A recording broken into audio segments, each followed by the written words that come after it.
I hope some of you recognize me. Yes, sir. Okay.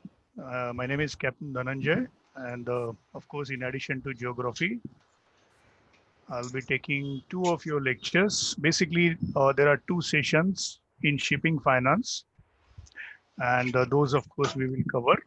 And in these two sessions or lectures of shipping finance, we have to complete the entire portion. Okay.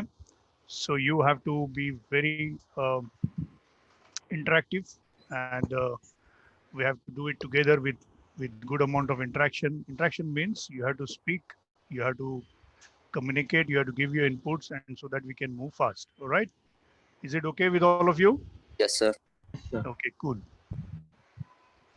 All right, let me share the first screen.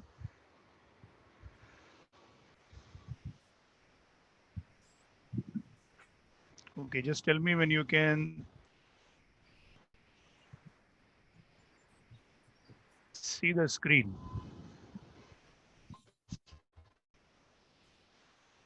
Yes, sir. Now we can see. Visible. Yes, sir. Okay, good. Let me go to the first page. Okay. So what is the subject? Shipping economics, economics and finance. Shipping economics and Shipping finance. Finance. right. And I believe Shipping finance. Professor Kutti, yes, and I believe Captain Professor Kutti has already taken the first lecture on shipping economics. Correct to all of Yes. you? Yes. Yes, sir. Okay, okay. As I told you in the previous two lectures, the faster you acknowledge, the faster we proceed. All right. Yes, sir. Yes, sir. Okay. So first shipping economics, and then followed by shipping finance. Basically, quickly to give you the background of this, shipping economics and shipping finance are both two uh, subjects of shipping are merged into one, and that is one subject in the first year of total 100 marks, out of which shipping economics will have 75 marks and shipping finance will have 25 marks. This is being told to you already, correct? Yes. Okay, good. Okay, so as far as shipping finance is concerned, we have total of 25 marks, and to cover the portion of shipping finance, which is huge because it's a subject by itself, we have only two sessions or two lectures to complete this entire portion of shipping finance. All right, now I'll come to the contents of shipping finance. As far as the contents, can you see the contents? Yes. yes, sir. Okay, so if you see on the left, there are 5 lessons and 2 annexures. Can you all see that? Yes. Yes, sir. Yes. Okay, so Biblab, you can read the first one. Lesson number 1, L1. What is written there?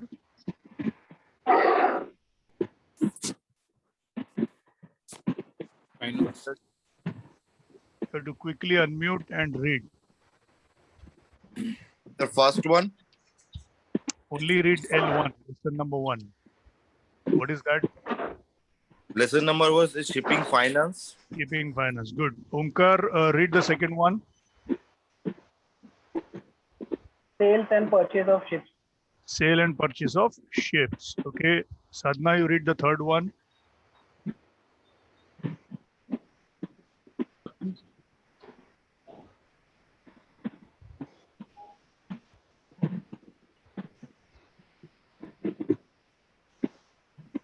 Okay, Vivek, you can read the third one. Third one is investment appraisal in shipping. Investment appraisal in shipping. Okay, Kamlesh, you can read the fourth lesson, L4. Foreign exchange markets. Foreign exchange markets. Okay, Akshit, you can read L5. International finance institutions and International financial institution. Okay, so the next one is what? Annexure 1, sir, letters of credit and Incoterms. Annexure 2 is risk management. Risk management. Okay, so as far as today's session is concerned, this is the first one. And before we realize, the second session or the last session will come whenever it is scheduled in the timetable. So for today, we will, because it all depends on how fast you interact and how fast you acknowledge. Okay, we will try to cover lesson number 1, which is shipping finance. We will try to cover sale and purchase of ships, which is lesson number 2. And let's try to touch upon a little bit of letters of credit and Incoterms. Okay, in short, letters of credit is also known as LCs. Okay, I'll tell you what LC is about in little brief, because when you are going to do your shipping practice subject, letter of credit is very nicely explained, very elaborately explained. Have you done letters of credit as Yes, far sir. as shipping practice is Yes, concerned? sir. Yes. Yes, Okay, sir. good. Yes, sir. We will, okay. So in that case, we will put it as ticked. Shipping practice letters of credit already done. As far as Incoterms is concerned, Incoterms is a short form of international commercial terms. Okay, and why these Incoterms are there is because when we want to do international trade, we have to have some kind of terms and conditions. There have to be some certain words, certain phrases which should be understood. And basic these terms and conditions, the shipping trade happens. Okay, so as far as Incoterms is concerned, I will now, since LC is already covered in shipping practice, I will give you a small idea about Incoterms. And then, of course, you have total of 5 lectures of shipping economics. I'll request Professor Kutti, in case you have any questions afterwards, you can always ask him.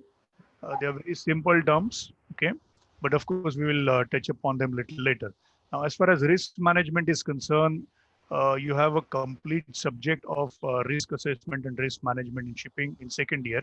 So as far as this annexure 2 is concerned, we will only keep it for read-only mode, okay? From the exam point of view, the first 5 lessons and probably our next one will be important for all of you, okay? So let's continue. Now, I would like you to, okay, I hope all of you have your notebooks next to you. Yes. Okay, good.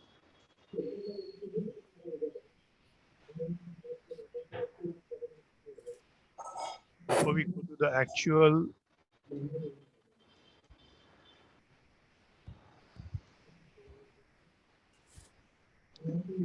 to the actual, presentation or PPT, I would like you to write this. Just give me a second.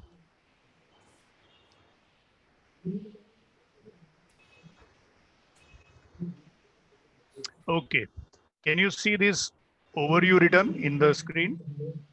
Yes, sir. Yes, sir. Okay. So please, all of you write down. Shipping industry is a capital intensive industry. That means it involves a lot of capital. It involves a lot of funds, right?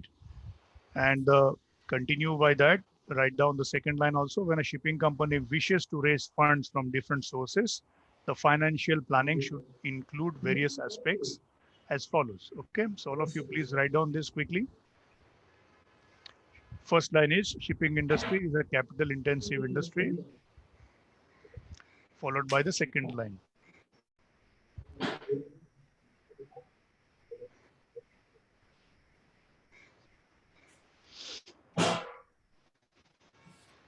Once you are done, tell me, then we'll proceed.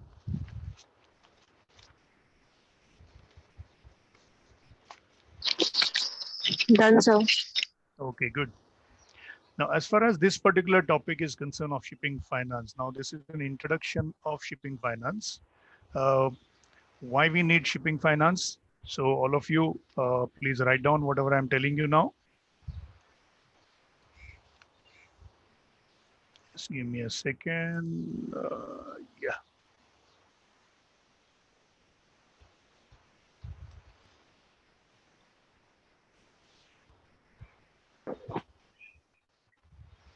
Okay.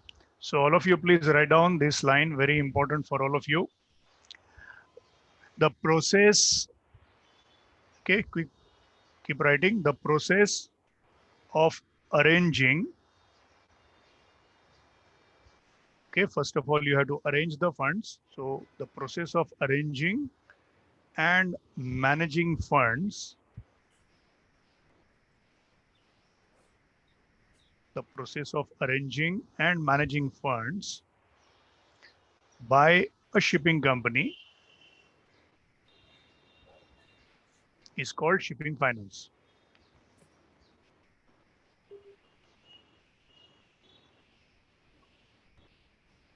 Sir, your video is required.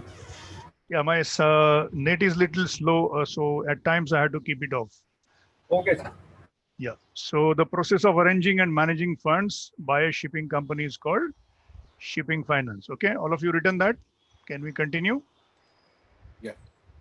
Yes. Yes. Okay, perfect. Now, as far as this particular chapter is concerned, I'll quickly take you to, before we start with the actual presentations. Okay, can all of you see this point number 7? So your screen is not shared yet. No, sir, we cannot. You cannot see? All right, let me share it again. Share screen. And okay. Now, can you see point number 7 on your screen? Yes. Yes, sir. Okay.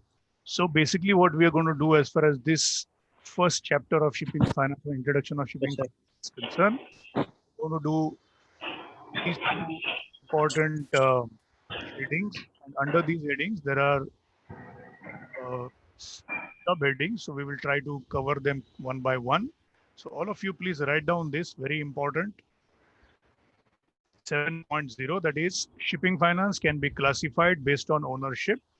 Okay, that should be your first line. So write down all of you, shipping finance can be classified based on ownership, and then make two different columns. The first one will be own funds.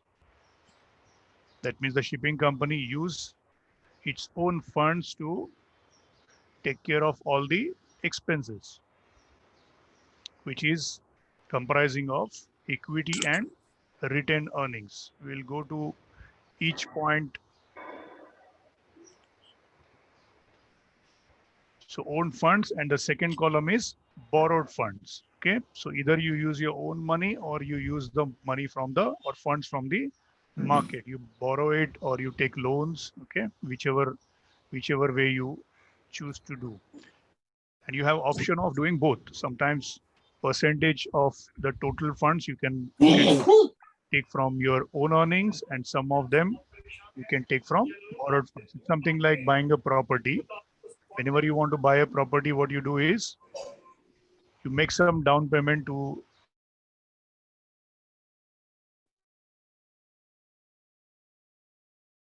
you take loan from the bank, right? And when you take loan from the bank, it is not your own fund. Basically, you're taking loan from someone, and then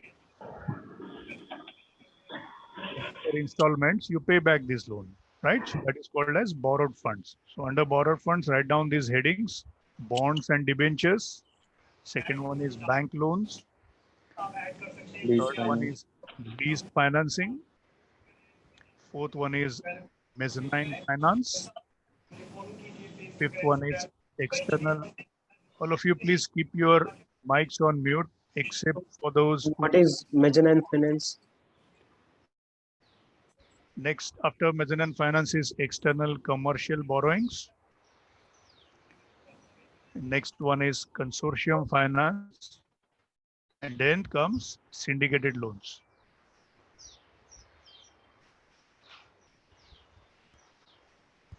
Once you are done writing these two headings, own funds and borrowed funds, let me know, then we will proceed. Done, sir. Done, sir. Done, sir. All complete? Yes, sir. Yes. So, all right, good. So let's start with the own funds first. Okay, which is with equity, all right, and second one is retained earnings, right? Now, can any one of you tell me why a shipping company needs so many funds? It is a capital intensive, so it requires huge funding. Okay, To maintain ship. okay. Anything else? Why do you need so much of money? Because they there are want to so expand many their business, sir. expenses.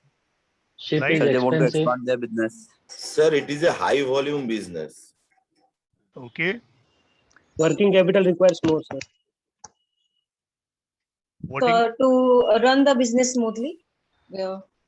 Operation finance. High risk business also, sir. No? the I high think the risk operations business? are difficult on board ship. Yeah, just give me a.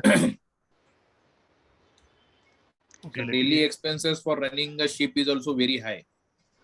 All right, so let's go one by one. Okay, why a shipping company needs funds? First important thing, whichever number of ships are there in your fleet, right? You want to run these ships, correct? You want to maintain the present existing ships, yes or no? Yes. All right. So there are certain amount of expenses which are fixed ones. So whether you like it or not, you have to keep paying them. Something like when you take loan from a bank, you have to pay some installments every year, right? Yes. Yearly basis, quarterly basis, 6 monthly basis, or monthly basis, depending on what type of contract you have done with the financial institution. It can be a bank or it can be anyone who has given you the loan, right? So there are certain expenses which are fixed ones. So every month you're going to incur those expenses. Whenever you have taken loan, the installment will be there. Whenever you take insurance, you have to pay premium, right? Yes. Right. When you go for your medical uh, any insurance model you choose, then you end up paying a premium every year, fixed expenses. And then there is something known as variable expenses. What is variable expenses? Expenses The applied. examples? Keeps changing. Fuel. Fuel. Yes, bunkering can be variable expense. Yes, your bunkers can be variable expense. What else? Lube oils. Crew member salary. Any fine to the vessel, Member salary. Any fine to the vessel? Yes.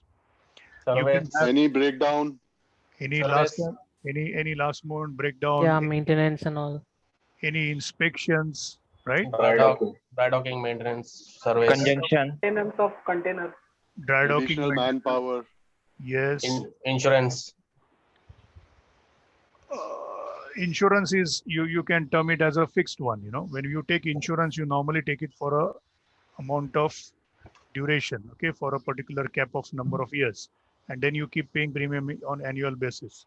But the variable ones, what I'm saying is they can they can vary. I mean, it depends on uh, the need of that particular hour. Like suppose you have a damage, you have some kind of damage, or you have some kind of repairs, and you need to carry out maintenance. Then what you need is spare parts, right? Or you have to go to a shipyard to carry out repairs, or you have to go to dry dock once in 2.5 years. technician visit, Technicians visit, yes. Any machinery breakdown, any navigation equipment breakdown, any equipment breakdown on deck, accommodation, or engine room, you have to call the experts, right? So these are variable expenses. Same way, you go to a port and the flag state of that port, or which is also called as port state control. If the port state control uh, decides to do a port state control inspection of your ship, then that is an added expense to you. Or when you are in US waters, the US Coast Guard come on board. When you are in Australian waters, the AMSA comes on board.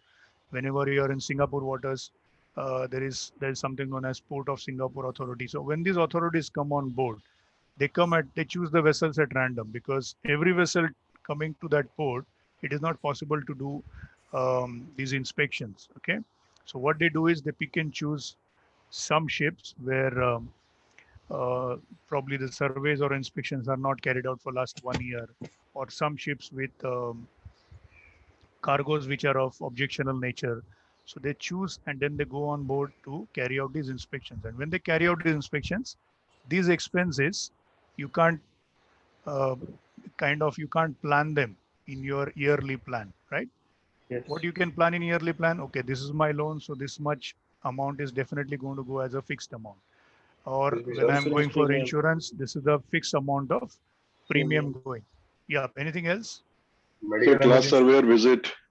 Class surveyor visit, yes, whenever you have damage or whenever you want to do some alterations or amendments, okay, or any major repair, then of course you have to take the consent and the classification society. We saw classification society in the previous lecture when we did the load line zone.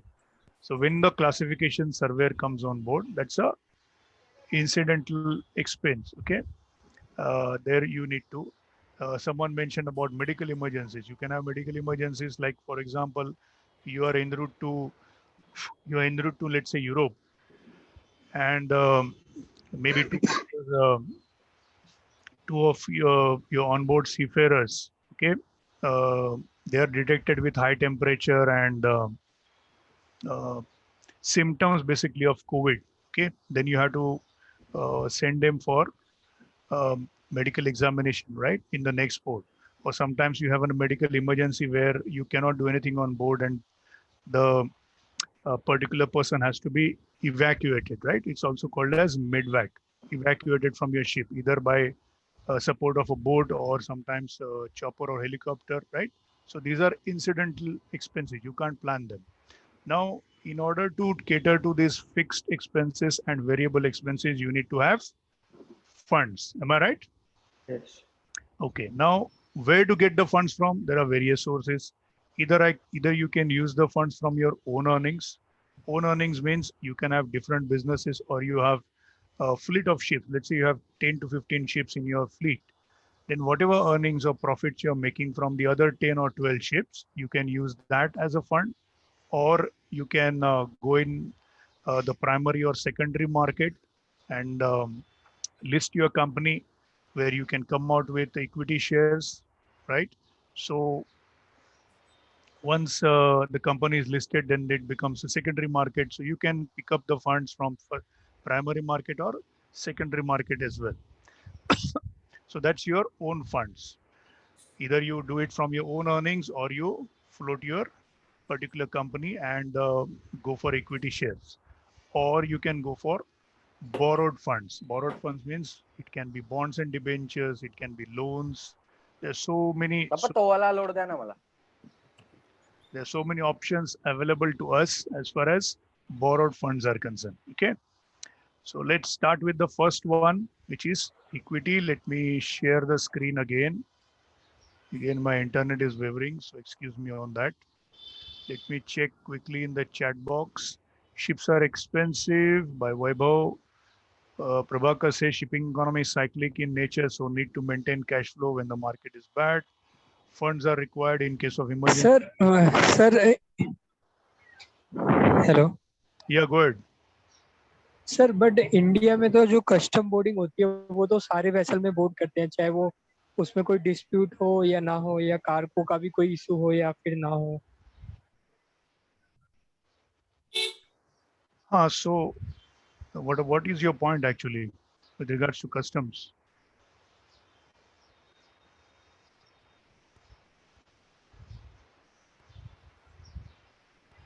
फिर वो captain से compliments भी मांगते हैं, $500, $400.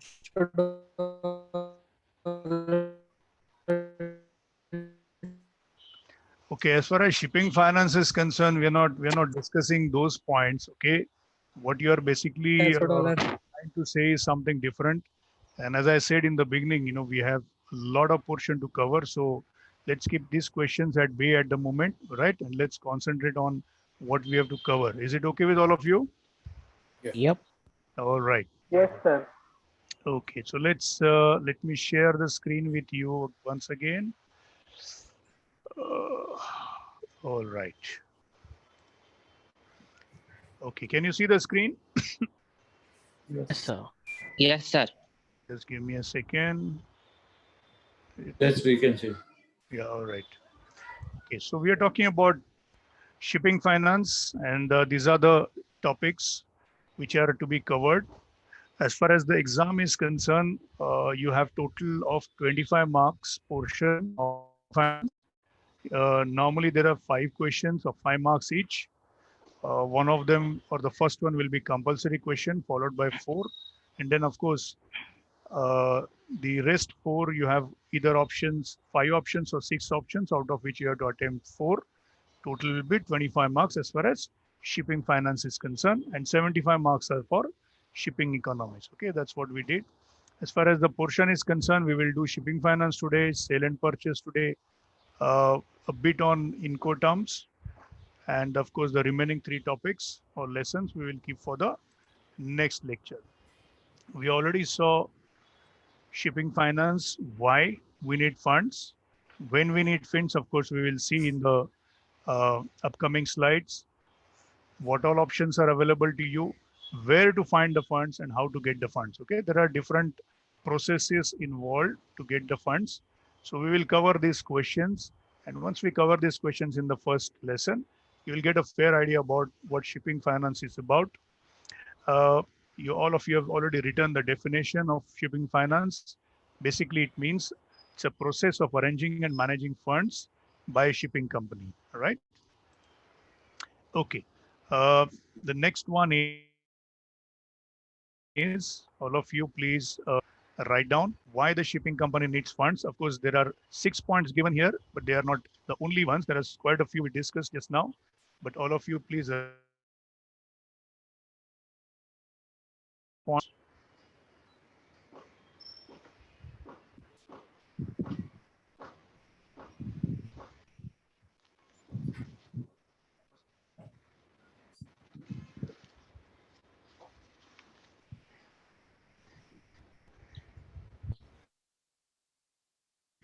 Point number 1 is to carry out their day-to-day operation. Whenever the ships are running, floating around, carrying cargoes from destination A to destination B, there are day-to-day expenses for which you need funds. Then to maintain the ships, we spoke about dry docks, we spoke about repairs, spoke about technicians. So basically that is part of the maintenance of ships. Third point is to buy the ships. Of course, we will do that in the second lesson today, which is sale of purchase of ships. Why shipping companies buy and sell ships. We will see that in the second lecture or the second session. Then fourth one is to repay the loans. If you're not taken, or if you're not using the funds of your own, and if you're borrowing the funds from financial institutions or banks, then of course you have to repay the loans. Then the next one is to pay lease rentals. We'll come to that lease rentals, but quickly I will tell you there is something known as bareboat charter. Has anyone covered that in the previous lectures? No, sir. What bareboat charter is? No. Okay, we will do that. For shipping industry, it's called as bareboat charter, and for airline industry, it's called wet lease. WET, wet lease, right? So to pay lease rentals is point number 5, and number 6 to manage contingency situations. Contingency situations means any emergency situations. You can have inspections, you can have damages, you can have accidents, you can have medical emergencies. These are all contingencies. So once you write down these 6 points, we will continue. Done, sir. Done, sir. All of you done? Yeah. Yes, sir. Okay. All right. So let's No, go. sir. No, sir. Wait. Okay.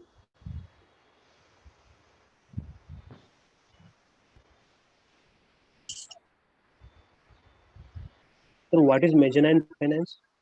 We'll come to that. We're going to discuss all that. Okay. So don't Okay. jump to any particular one. Otherwise, we will lose the link, right? Okay, sir. Yeah. Whatever I've discussed in the beginning, those points we will cover.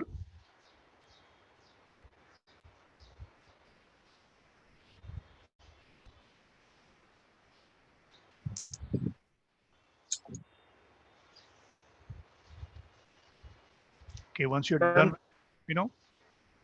So this lease rentals, it is like we get the ship in lease or what? In rental basis, or is it only like some containers or something? no, it is when we talk about bareboat charter, that means the complete ship. Okay, bareboat means complete ship without any cargo is rented out or given on lease to another company to run.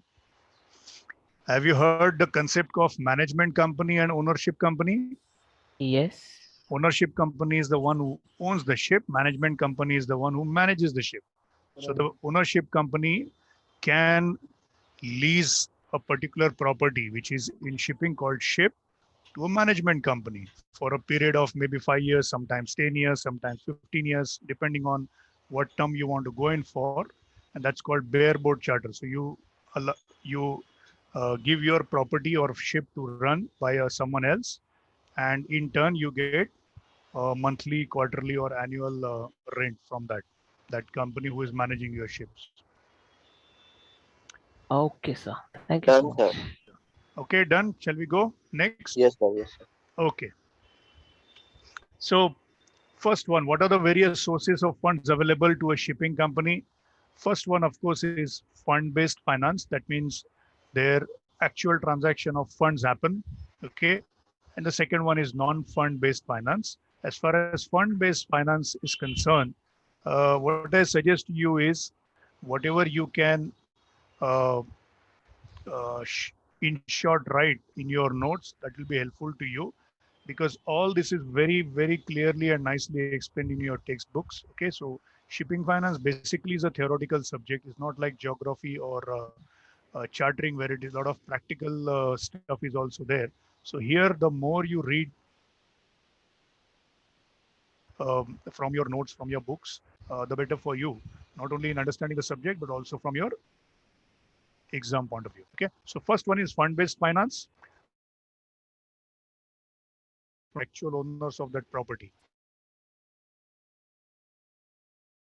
Previous year's profits, that is whatever you have made profit, net profit I'm talking about. Net profit is what? Your gross earning minus your expense is your net profit, right? So whatever net profit you have earned from previous years, that you use as fund, and these funds are required for your ongoing expenses. They can be fixed expenses or they can be variable expenses. So far understood, right, all of you? Yes. Okay. Then the next one is you have a choice Right. of investments by public. That means you list your company in share market. In India, all of you know, we have Bombay Stock Exchange and we have National stock. National Stock Exchange. So when you list your company and when you list your shares, automatically you get into the secondary market. What I mean by secondary market is the moment you list your company in the share market or share bazaar, anyone and everyone can buy your shares. And that anyone, everyone, when they buy their share, depending on the percentage amount of percentage shares they own, they are the owner as far as number of shares they possess. Okay. Then investment by private equity, you can have private placements. So if you don't want to go in share market or public equity, then you can go for private equity. That means you only go for high intensive finances or financial institutions. Okay, there are quite a few of them, and basically they mean they may not be having sufficient experience in shipping, but they have funds, so they can give you loan as a private equity, and then of course you repay the loan to them. So you have a choice of either going in public or you can privately also go for your funds. Borrowing from banks and financial institutions, this is the easier mode. Like whenever we buy a property, right? Okay, let's take the example of buying a property first. So I'll ask you this question and anyone can answer. This is an open forum question. Whenever we want to buy a property, okay, what all things we do as far as generating funds are concerned? Yeah, anyone can answer that. Take loans. Home loans. First, you do a survey of the property, right? Yes, we Yes, check sir. Yes, sir. authenticity of the property, sir. I mean, how that property is legal, how legal that property is. Absolutely. Whether that, Documentation of that property, sir. You are yeah, going to see the legality of that property. yeah. You're going to see the document of that property, whether it is a free lease, right? You're going to see all that first. Then what else you do? Then we see the appreciation, what kind of appreciation we will get. I mean, Yes, if we are investing, if you are buying the property for the investment, then the appreciation, and if you are buying it for our own use, going to supposed to stay there, then we see whether that property or the location is worth going and staying there, safe for the family and other facilities. correct. So you'll also see, consider the safety point. If you're investing into a land, you want to do farming or that kind of, or you want to lease it out or you want to rent it out, then of course you will see the safety aspect. And another important thing you will see is what is the rate of investment I'm going to get? What is the ROI I'm going to get out of that, right? Yeah, right. You're not going to buy a property just for a Yes, sir. loss purpose, right? You want to earn profit out of that. So these are the things you will see. And once you know that, okay, let's take an example. Let's say property is of a total amount of 10 crore. Okay? Again, this is an open forum question. A 10 crore of worth of a property. You have done all the surveys. You have checked the legal documents. You have checked all the legalities. You have checked the backup. You have checked the return of investment. Everything is looking fine, and you see that it's a supreme property to invest in. Okay, now you want funds, correct? Let's say from your own earnings or previous year's profits or your relatives or your partners, you can generate something like maybe 2.5 to 3 crore amount. Then what are you going to do with the remaining 7 crore? Yeah, anyone can answer that. Sir, borrowing loan from banks. You can go for Home loans. bank loans, yes. Home loans, yes. Okay. Anything else? By selling your other assets. You can list your company in the share market so that you can go in for public funds, right? When we list the company, we go for public funds, which are called as equity. So you can go in for equity type of funds, which is in the public market, or you can go for private equity. Private equity is to private firms, right? And the moment you list your company and you are into the public market or public equity form, in that case, whoever is buying the shares of your property or your land becomes a part owner of that till such time Shareholder. repay all shareholder, yes, or till the time you repay all the loan amount, you repay all the loan you have taken on advance or any advance you have taken, right? So there are different ways of making terms and contracts, there are different ways of making documentations, and that's what we're going to see in the following slides. Okay, so borrowing from banks and financial institutions, or last one is tapping funds from international financial markets. Now, let's say if you do not have the sufficient resources, like let's say, for example, Adani's want to develop a port. Okay, all of you heard of this company called Adani? Yes. Yes, sir. Yes. Okay, Yes, all sir. of you have heard a company called Reliance? Yes. Yes, sir. Yes, All of sir. you have heard for a company called Tata's? Yes. Yes, Okay. sir. When they want to um, go in for investing in a property or investing in ships or investing in any kind of financial institution, then in that case, what happens is either you have options to take funds within the nation, right, from the banks which are within India or financial institutions within India or private institutions within India, or you have a choice of going for foreign funds. Can you go for foreign funds? Yes, you can go for foreign funds. FDI. Right. So in the foreign markets also, there are quite a few options. And again, it depends on your need at that moment. And we're talking about 10 crore is a very small amount. Let's say we want to go in for 1,000 crore investment. Okay. In that case, you have a choice. Either you can go 20, 25% or 30% from local market, which in within India, and the remaining you can go for foreign market. You understand what I'm trying to say? Okay, so that's what basically the shipping companies also do. There's another reason for why we should go into foreign markets or why we can go into foreign markets is uh, when we are talking about buying a ship, okay, and suppose we are buying a ship, any one of you, let's say we have formed a company, we have listed it with the stock exchange, and we want to buy a ship or we want to buy ships. The amount is huge. So in addition to local markets, we are also going for foreign markets or foreign funds. And when we buy a ship, we're going to buy it from the shipyard, right? Where the ship is constructed. Now let's take an example of an Indian entrepreneur or a Indian shipping company who is listed in the stock market, wants to buy a ship from, let's say, a Korean shipyard, right? Or a shipyard in US or a shipyard in Japan.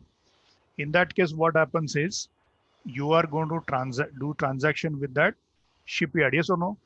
Yes. Correct. So when you are going to do transactions with a foreign firm, right? It's not an Indian body, it's a foreign firm. It can be a Korean company in case of Korea, it can be a Japanese company in case of Japan, it can be an American company in case of US. So when you're going to do transaction, naturally,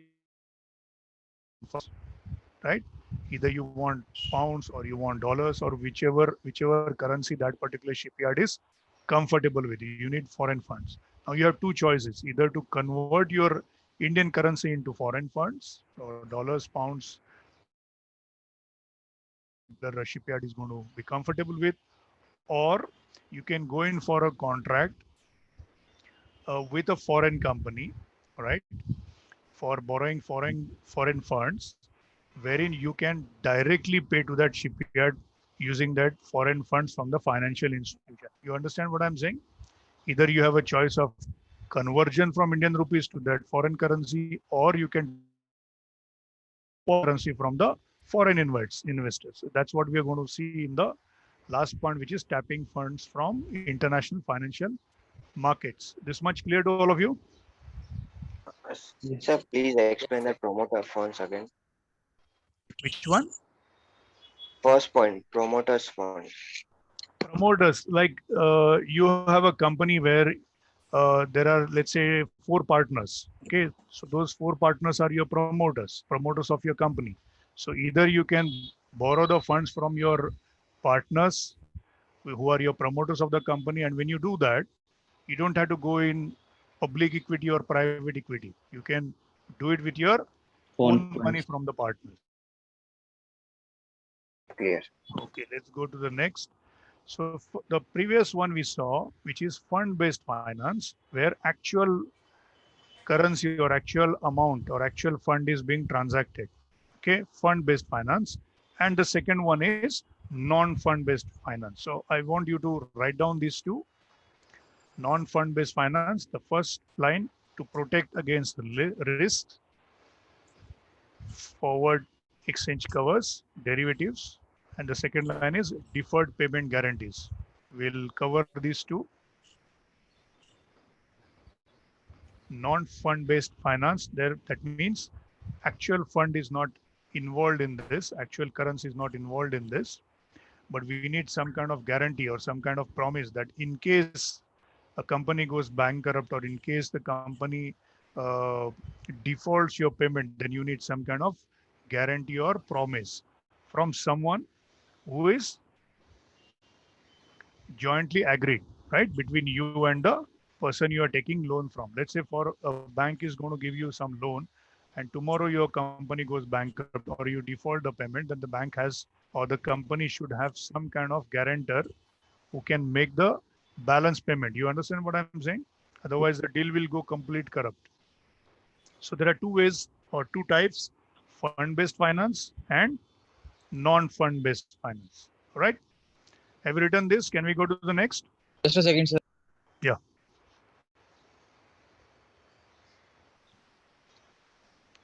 So that means this if a company goes bankrupt, the bank will take our assets, right? Instead of the funds. Yes, there is a word called mortgage. Have you heard about that? Yes. Mortgage, yeah. Hmm.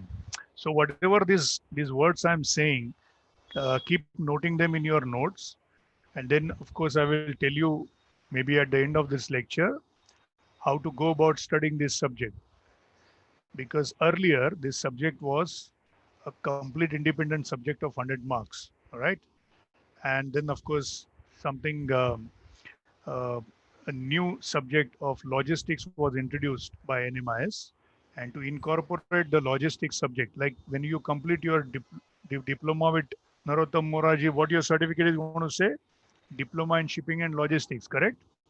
Yes. So in order to incorporate the word logistics, we have included one new subject which is shipping logistics in the second year, and in order to incorporate that, we shifted that shipping finance subject to first year. Okay. Mm-hmm. So if you have to actually read or understand shipping finance, even 3-4 lectures are not sufficient. Maybe we'll have to go for more. But since we are limited to only 100 marks question paper of shipping economics and finance, out of which shipping finance is only 25 marks. So only 2 lectures are dedicated to that, and this is the um, portion we need to cover. Okay. Okay. All right. Okay. All right. Shipping finance, a wise decision would be to have a combination of more than one options mentioned above and review the composition of regulations. First, to work out and manage the cost, to identify and manage risk, to assess the benefits. So basically, the three things which are very much required as far as shipping finance is concerned. First one, of course, you need to work out and manage your cost. Very important. You have to take care of your fixed cost as well as variable cost. Second one is to identify and manage risk.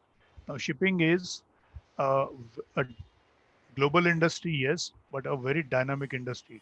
Okay, there's so many things happening in shipping, depending on demand and supply cycle. You can have highs and lows. Sometimes the freight rates can go up to uh, very high levels, or sometimes the freight rates can be very low. Sometimes the exchange rates can play a very important role in shipping.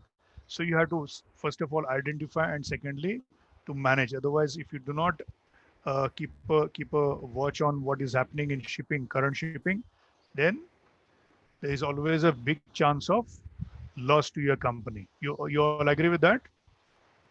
Okay. And then of course to assess the benefits. Why do I say that? I'll give you a classic example. Let's say now, have you all heard about Marpol? Yes, sir. Yes. Okay, what is this Marpol all about? Oil Prevention pollution of prevention. oil Marine pollution. Marine pollution prevention, or it's a convention which is given out by International Maritime Organization, okay, which is basically taking care of all the marine pollution aspects, okay.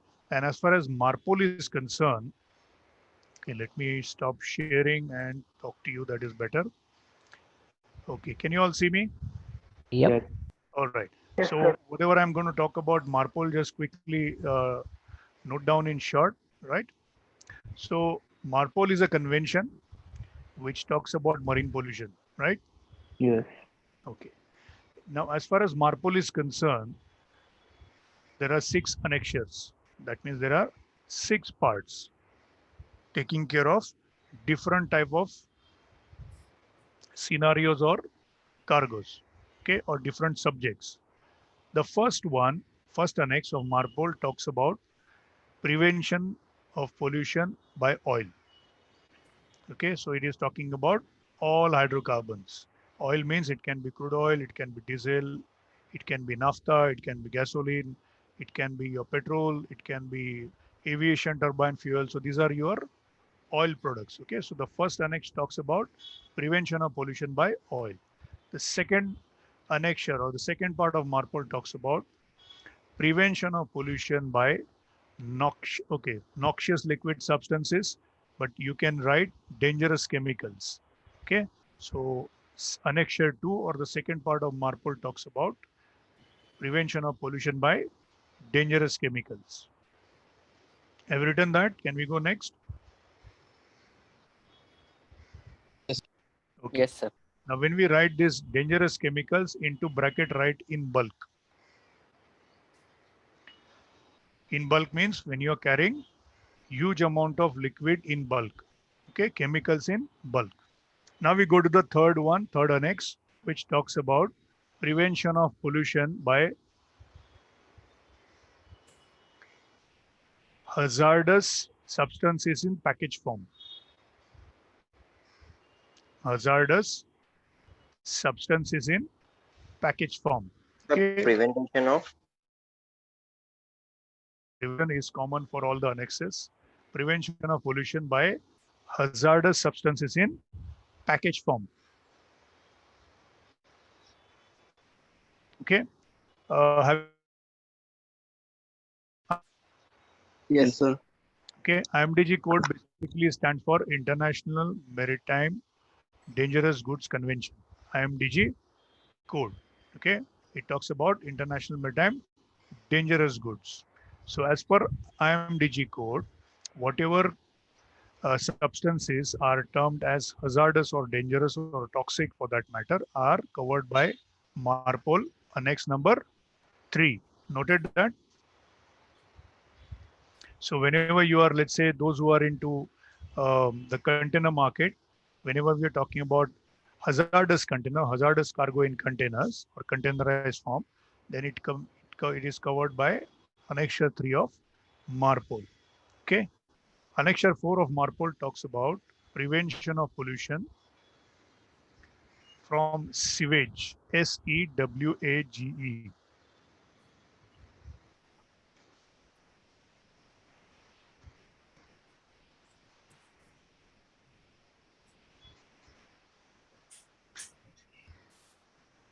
Okay, sewage. Now, sewage is what? Wash water. It can be from the galley where the cooking happens. It can be from the washrooms, right? So whatever wash water is there on the ship, you are not allowed to pump it overboard directly, throw it out in the sea directly. You have to put it in the holding tank, do some treatment on that, and once the treatment is done, then only you can throw it out. So that is basically covered in Annexure 4 of MARPOL. Annexure 5 talks about prevention of pollution by garbage. Okay. And there are different types of garbages. You can have plastic, you can have food waste, you can have oily products. So different types of garbages.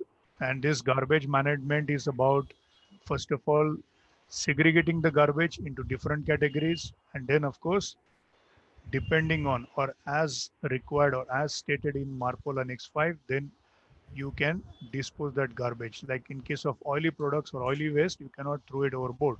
You need to give it to shore reception facilities. Okay. So if you see these first five annexures of MARPOL or first 5 parts of MARPOL, they talk about oil pollution. And MARPOL Annex 6 talks about air pollution, right? Now, in front of MARPOL Annex 6, you can write prevention of pollution or prevention of air pollution. And over there you write two words, SOX and NOx. SOX stands for sulfur oxides, NOx stands for nitrous oxides. Okay. So whatever exhaust, whenever your engine is running, whatever exhaust are happening out of the ship, these exhaust directly you cannot, as per the Annexure 6 of MARPOL, you cannot directly throw it in the. Have you seen chimneys out of the manufacturing units or factories giving out the exhaust gases, right? The factories, manufacturing plants or refineries, you'll have chimneys on top of them and a lot of exhaust gas is happening. Similarly, when the ship is running or whenever you're burning fuel, a typical example is whenever you're driving a car or a two-wheeler, you see the exhaust coming out, right? Similarly, you have the exhaust coming out through the funnel of the ship, and that exhaust also you need to have some kind of cover or some kind of barrier Filters. filters before you throw it in the atmosphere to prevent the air pollution. Okay. Now, why is brought about the topic of Marpol is because when I say it's a dynamic world with a lot of changes happening every now and then, you will have many conventions, codes, protocols, rules, acts coming out of International Maritime Organization.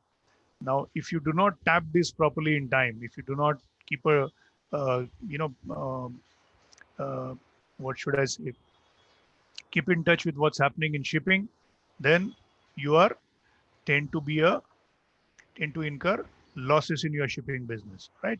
So with so many developments happening in shipping over the number of years, and of course in the coming years also, so many things will happen.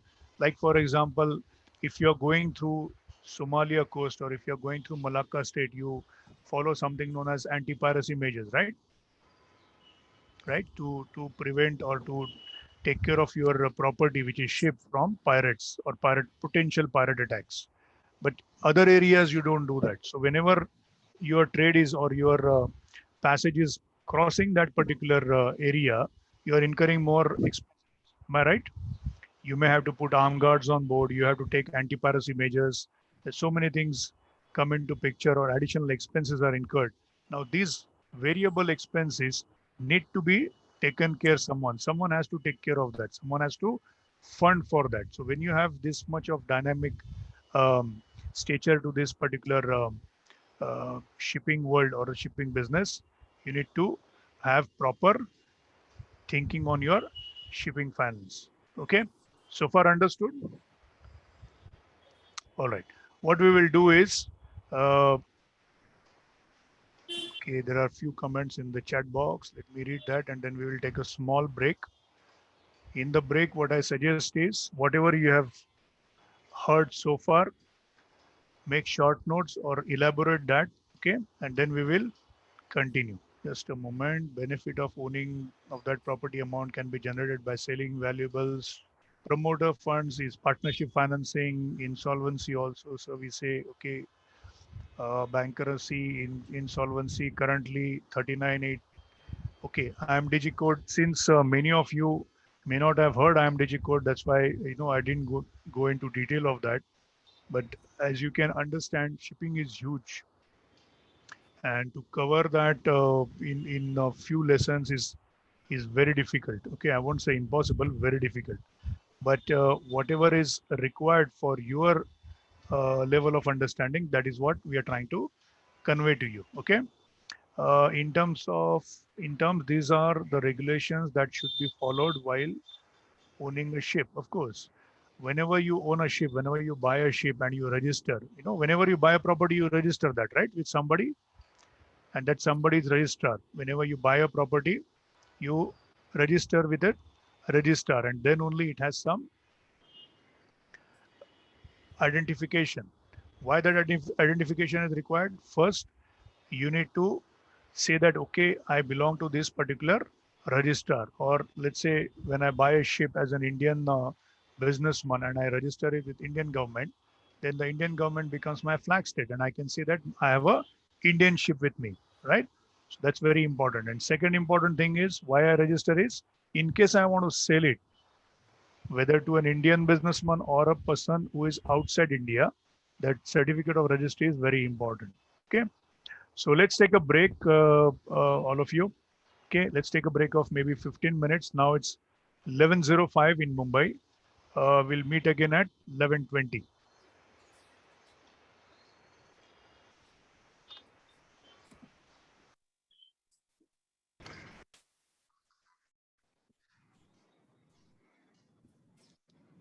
All of us are back? Yes, sir. Okay, good. Yes, sir. All right, so let's continue with the background so far shared with all of you. Okay, let's continue with the individual terms. I will share my screen again.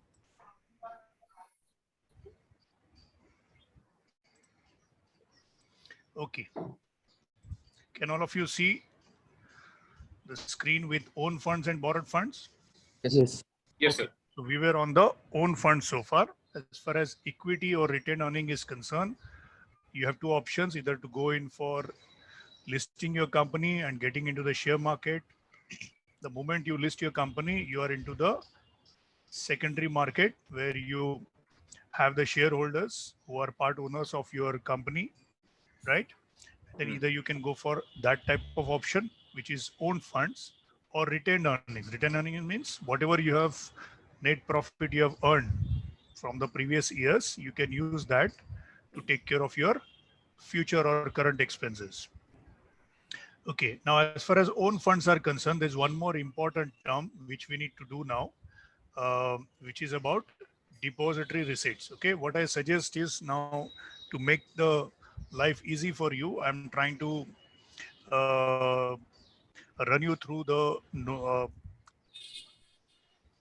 book itself, right? So that you can side by side keep making your notes. Okay, so we'll be covering this equity and return earnings we did already, and let's get on to this. But before we start with borrowed funds individual explanations, let's do one more important aspect, which is depository receipts. Now, what depository receipts is all about, let me quickly take you to that particular page.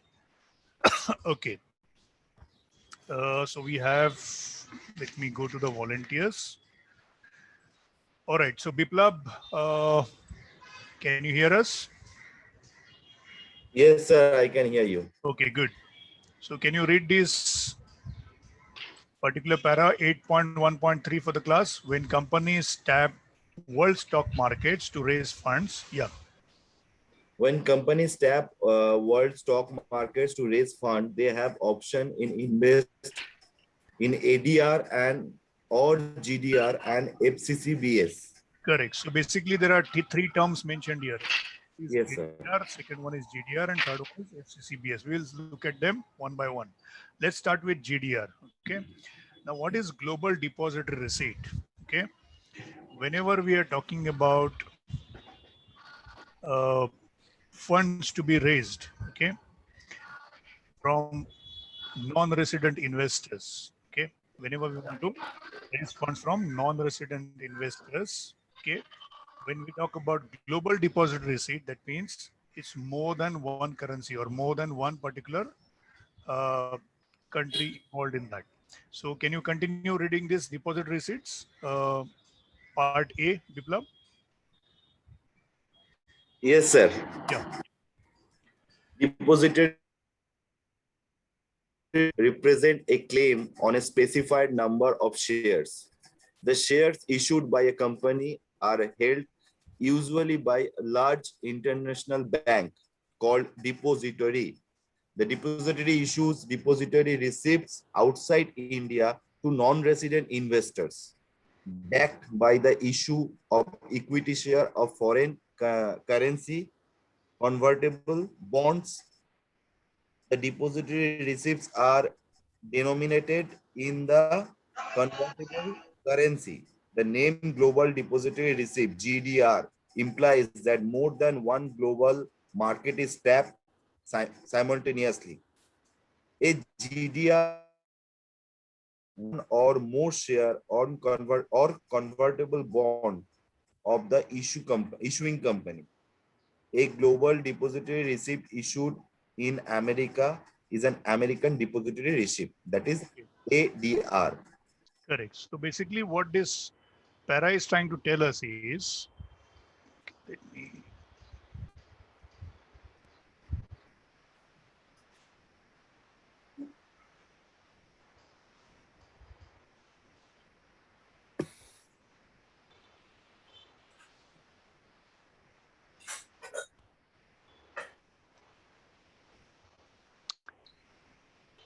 okay, so basically what this, I'll share this screen again with all of you. All right, so basically what this depository receipt is all about, okay? Either first we saw that we have an option of listing our company with stock exchange in India. It can be BSE or NSE, or we can list our company with outside India non-resident investors, okay? Now, whenever we do that, what it says is the name global depository receipt. All of you just write down that the name global repository receipt implies that more than one global market is tapped. Okay, so it can be European market or American market. It can be European market plus Japanese market. It can be European market with Gulf market. So whenever there is more than one global market involved or tapped in the sense to approach to for generating your funds, then it is called as global depository receipt. Have you all understood that? Yeah. So you go into the global market. Whenever there is more than one market, it's called GDR. What is depository receipt? Whenever you are listing your company, naturally you're going to offer them your shares of the company. Okay. Now those shares are basically taken as depository receipts by a depository. Okay, in the global market, right? Now, when more than one, it is called global depository receipt, and when it is only confined to US or America, it is called as American depository receipt. Okay, it can come as a short note 5 marks question. What is GDR and what is ADR? Okay, have you all understood this part? Okay, let's move on to the next one. The next term is FCCBS. Now, what is FCCBS? Let's see about that. Okay, right. Swapnil, can you read FCCBS for the class? Point number D, foreign currency convertible bonds. Foreign currency convertible bonds Yes. is the FCCB. Convertible bond can be exchanged or converted for / into equity shares at a later date after the issue of the bond. FCCB is another option for a shipping company to tap the international funds. Right. So either you can go for depository receipts, right, which is direct conversion of your shares into deposit. And whenever you go for depository receipts, there is a depository nominated first. As far as foreign currency convertible bonds are concerned, it's a bond which can be exchanged or converted for your equity shares. Okay. What's the difference between bond and shares? Swapnil, any idea? Not exactly, sir. Equity shareholder is a ownership, has ownership. Bonds does not have Yes, ownership. the primary difference is equity share. Who is holding equity shares with your company is a part owner. Okay, pro rata percentage of shares he is holding, he or she is holding. Whereas in case of bonds, is not a shareholder. Another thing is, as far as equity share is concerned, depending on the profit or loss of your company, okay, you will get either benefited or you will get the Loss. loss to bear since you are a owner, right? So if your company makes profit, you are happy. If it doesn't make a profit, then you are at loss. So you have to share the amount of loss percentage to the number of shares you're holding with the company. That is with equity shares. Now with bonds, what happens is you make your investment. You're not a part owner, pro rata to your number of shares, but you get Interest. yes, you get a certain amount of premium every year. Okay. And another advantage with the person who is holding bonds is in case the company goes bankrupt tomorrow, then the bond or the people who are holding debentures will have the first preference to take their amount invested. Okay. But you are not a part owner there. As far as shareholding is concerned, you are a part holder. Okay. Have you understood the difference? Yes, sir. All right. As far as the depository is concerned, we are talking about shares. Okay. When it is more than one uh, uh, international market is involved, it is called global depository receipt. When it is only confined to America, it is called as American depository receipt. As far as bonds are concerned, foreign currency convertible bonds. So you have option. As you have option with the stock exchanges in India, you have options with stock exchanges abroad. So you can draw the funds from there as well. Okay, is it clear to all of you? Yes, sir. Okay, let's go quickly to the next one. All right. So as far as the own fund is concerned, we covered equity. You know what is equity now? What is retained earnings? And we also covered two important terms, which is depository receipt and FCCBs. All right. Now we are going to the second part, which is borrowed funds. Okay. When you are actually taking the amount in as as a borrowed fund or a loan. Okay, and we'll go one by one to these headings. Let's go to the first one. Okay, bonds and debentures. Let me quickly go to one of the. Okay, Akshit, are you there? Vivek, Akshit, Rohit, anyone? You can start reading bonds and debentures quickly for the class. Yes, sir. Yeah, go ahead. 8.2.2 bond and debentures. Bonds and debentures. An investor can invest in the company through instruments like debentures, bonds, etc. An investor in debt instrument does not become the part owner of the company, but called as the creditor of the company. In this case, the debenture holder can certain advantages over the shareholder. Yeah, please underline that or make a note, right? 8.2.2. Now read the A part and the B part, the important advantages. A part. The debenture holders are entitled for a fixed return for the investments in debentures. That is fixed Correct. interest.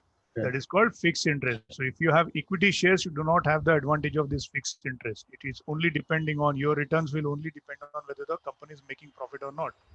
But in case you have invested bonds and into bonds and debentures, then you will get a fixed interest. Okay, it can be annual basis or depending on the terms and conditions. Yeah. Read part B. Part B. The debenture holders are, as creditors of the company, have preference over the shareholders in case of liquidation of the company. Yes, if tomorrow company goes for liquidation or if if goes bankrupt, then the debenture holders or the bonds holders will have preference to take back their money first. And then of course, once they are all cleared, then only the equity shareholders will get the chance. Okay, is it clear to all of you? Okay, let's go to the Yes, next sir. one. Okay, maybe Rohit, you want to read bank loans? Only the para about bank loans. Yeah, Rohit, go ahead. Bank loans. Bank loans are granted after taking into consideration many factors by the lending banks, like credit worthiness, financial analysis, and other analysis. Banks' lending policies and the RBI's directives, the collateral security, cost of borrowing, interest based on LIBOR in case of foreign currency loans, etc. Yeah. So when we are talking about bank loans, okay, which is part of, and where we are seeing these bank loans, I'm just trying to, okay. So as far as the borrowed funds are concerned, Rohit, we covered bonds and debentures, and now we are on bank loans. Bank Okay? loans. All right. Okay. All right. So what is this bank loan is all about? Whenever you want to go in for a bank, naturally the person who is going to give you funds or give you loan is going to check your credibility, whether you are capable.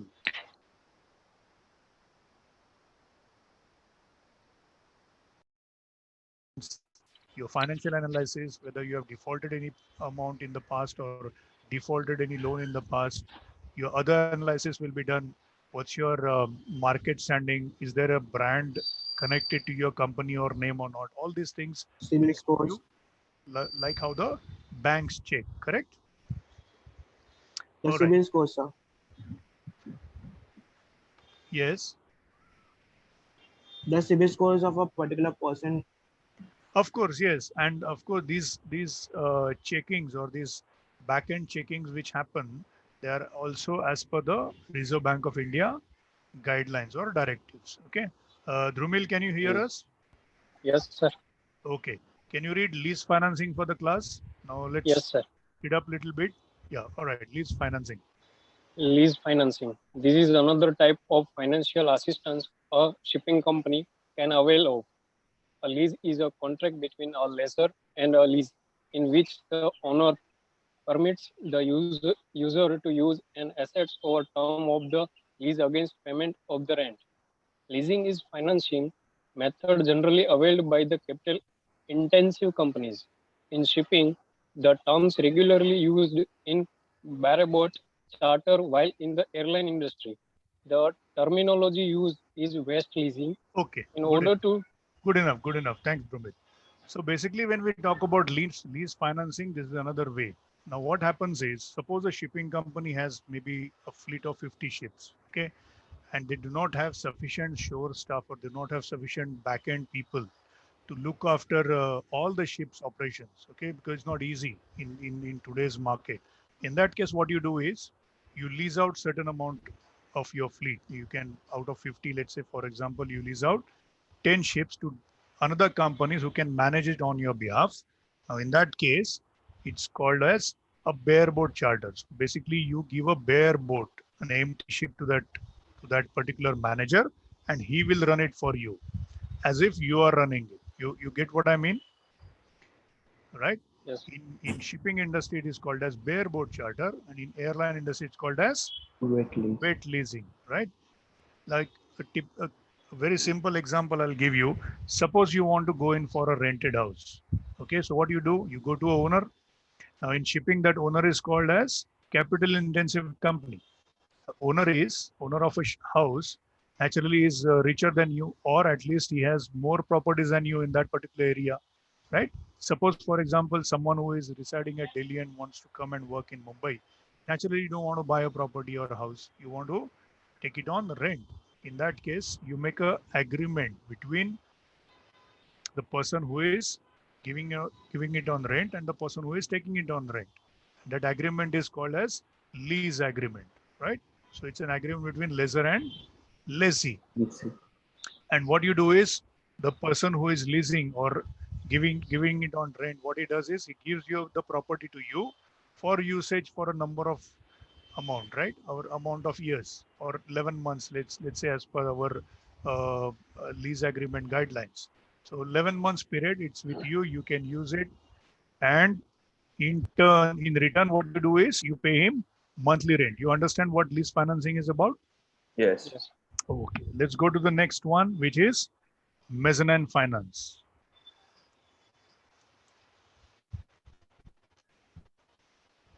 Okay, do we have Sadhana still online? Yes, Any? sir. Yeah, okay. So Sadhana, can you read this mezzanine finance? Someone asked that question. What is mezzanine finance? Okay. Yeah. This type of finance has features of both equity and debt. Such investments are made by high net worth individuals and financial institutions for higher return.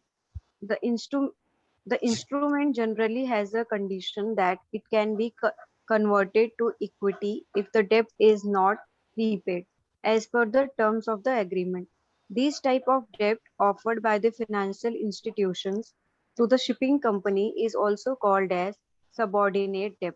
When this type of financial is referred to be in the context of shipping industry, it means the bank hold the first priority mortgage Against their against rent.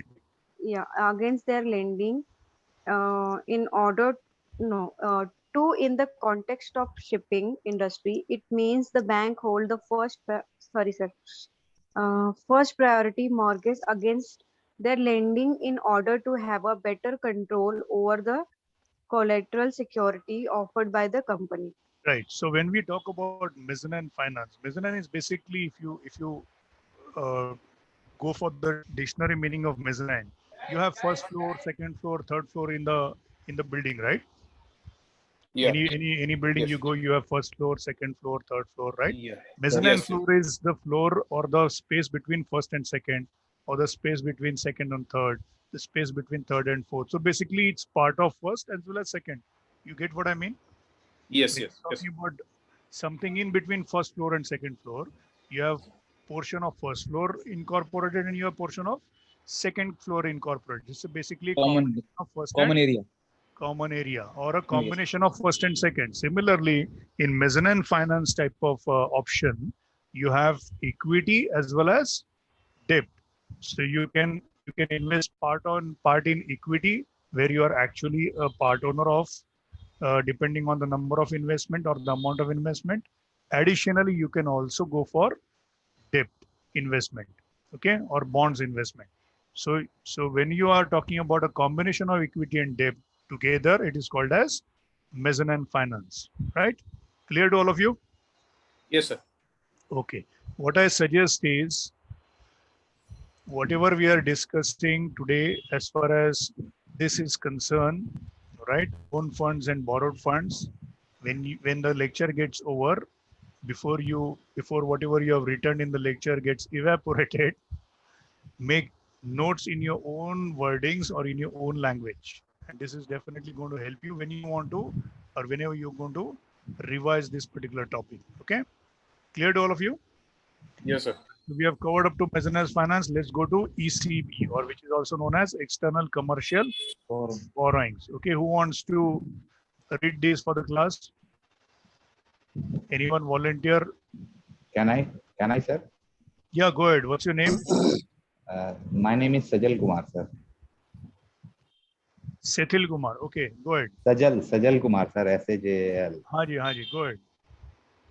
External commercial borrowings, 8.2.6. Yep. Yes, sir. At present, Indian companies are allowed to access funds from abroad in the following methods. First one, external commercial borrowings, ECB, refer to commercial loans in the form of bank loans, buyer's credit, supplier's credit, scrutinized instruments, example, floating rate notes and fixed rate bonds, non-convertible, optionally convertible, or partially convertible preference shares, availed of from non-resident lenders with a minimum average maturity of 3 years. 3 years. So when we talk about ECB, and why I particularly I'm discussing this particular point is, in the exam you can have a question like write a short note on ECB. Okay. Now ECB is external commercial borrowings. How you can take the borrowings or loans or funds from within India. You also have an option of going in for international markets. From the foreign land. From the foreign investors, yes. So in that you have two options: external commercial borrowings, and second one is foreign currency convertible bonds. Okay, you already seen what FCCB is. So what I suggest is, after the end of the lecture, write a full note about FCCBs, write a full note about external commercial borrowings. Okay, write a full note about depository notes. Okay, we saw global depository receipts and American depository receipts, right? GDPs and GDRs and ADRs, right? So this is basically external commercial borrowings when you want to borrow the funds from outside Foreign markets. Why you want to do that? Because if you want to buy a ship which is in a foreign land, you don't want to lose on the exchange rates, because you know that exchange rates are fluctuating and they're very volatile. So you don't want to basically lose on that. So if you have a currency which is already there, let's say, for example, you have taken external commercial borrowings, ECBs or FCCBs from a Korean investor or a Korean bank, then the Korean bank can directly pay to the shipyard which is in Korea on your behalf. Very simple. Same can happen if you go in for an option of ECB or FCCB in Japan. So whenever you are buying a ship from the shipyard, directly they can make a payment on your behalf. You agree? You understand what I'm saying? Yes, sir. Okay, Yes, sir. good. So after external commercial borrowings, the next one is consortium finance. Okay, consortium is basically a team of. Okay, so who can volunteer to read commercial finance, consortium finance for the class? Again, sir. Yeah, okay. Hello, sir. Omkar here. Okay. Omkar, is it? Yeah, go ahead. Yeah, please. Consortium finance.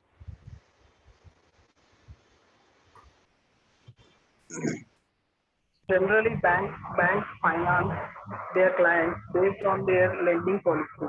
A single banker may not be able to finance a customer. In such situations, more than one bank jointly grants loans and advances and other credit facilities to a borrower. Such type of financing is called as consortium finance. consortium finance. Let's say you go to American Bank, or let's say you go to HSBC, which is Hong Kong Shanghai Bank Corporation, or you go to, and let's say your fund requirement is so high that one particular bank is not capable of taking that much of, or giving you loan of that much amount, or they feel that it's a risk to individually give it, then they go for a consortium. Okay, so then consortium means what? Maybe there are three banks depending on the percentage. So one bank can be taking 40% of the share, or 40% of the share of the total loan. Another fellow can go for another 40% and the 20. It can be 40, 40, 20. It can be 40, 30, 30, depending on. And so basically the idea is whenever there is more than one financial institution or more than one bank, then it is called as consortium finance. Clear to all of you? Yes, sir. Okay, good. Let's go to the last part, which is syndicated finance. Okay, syndicated loans. All right, so who can take this?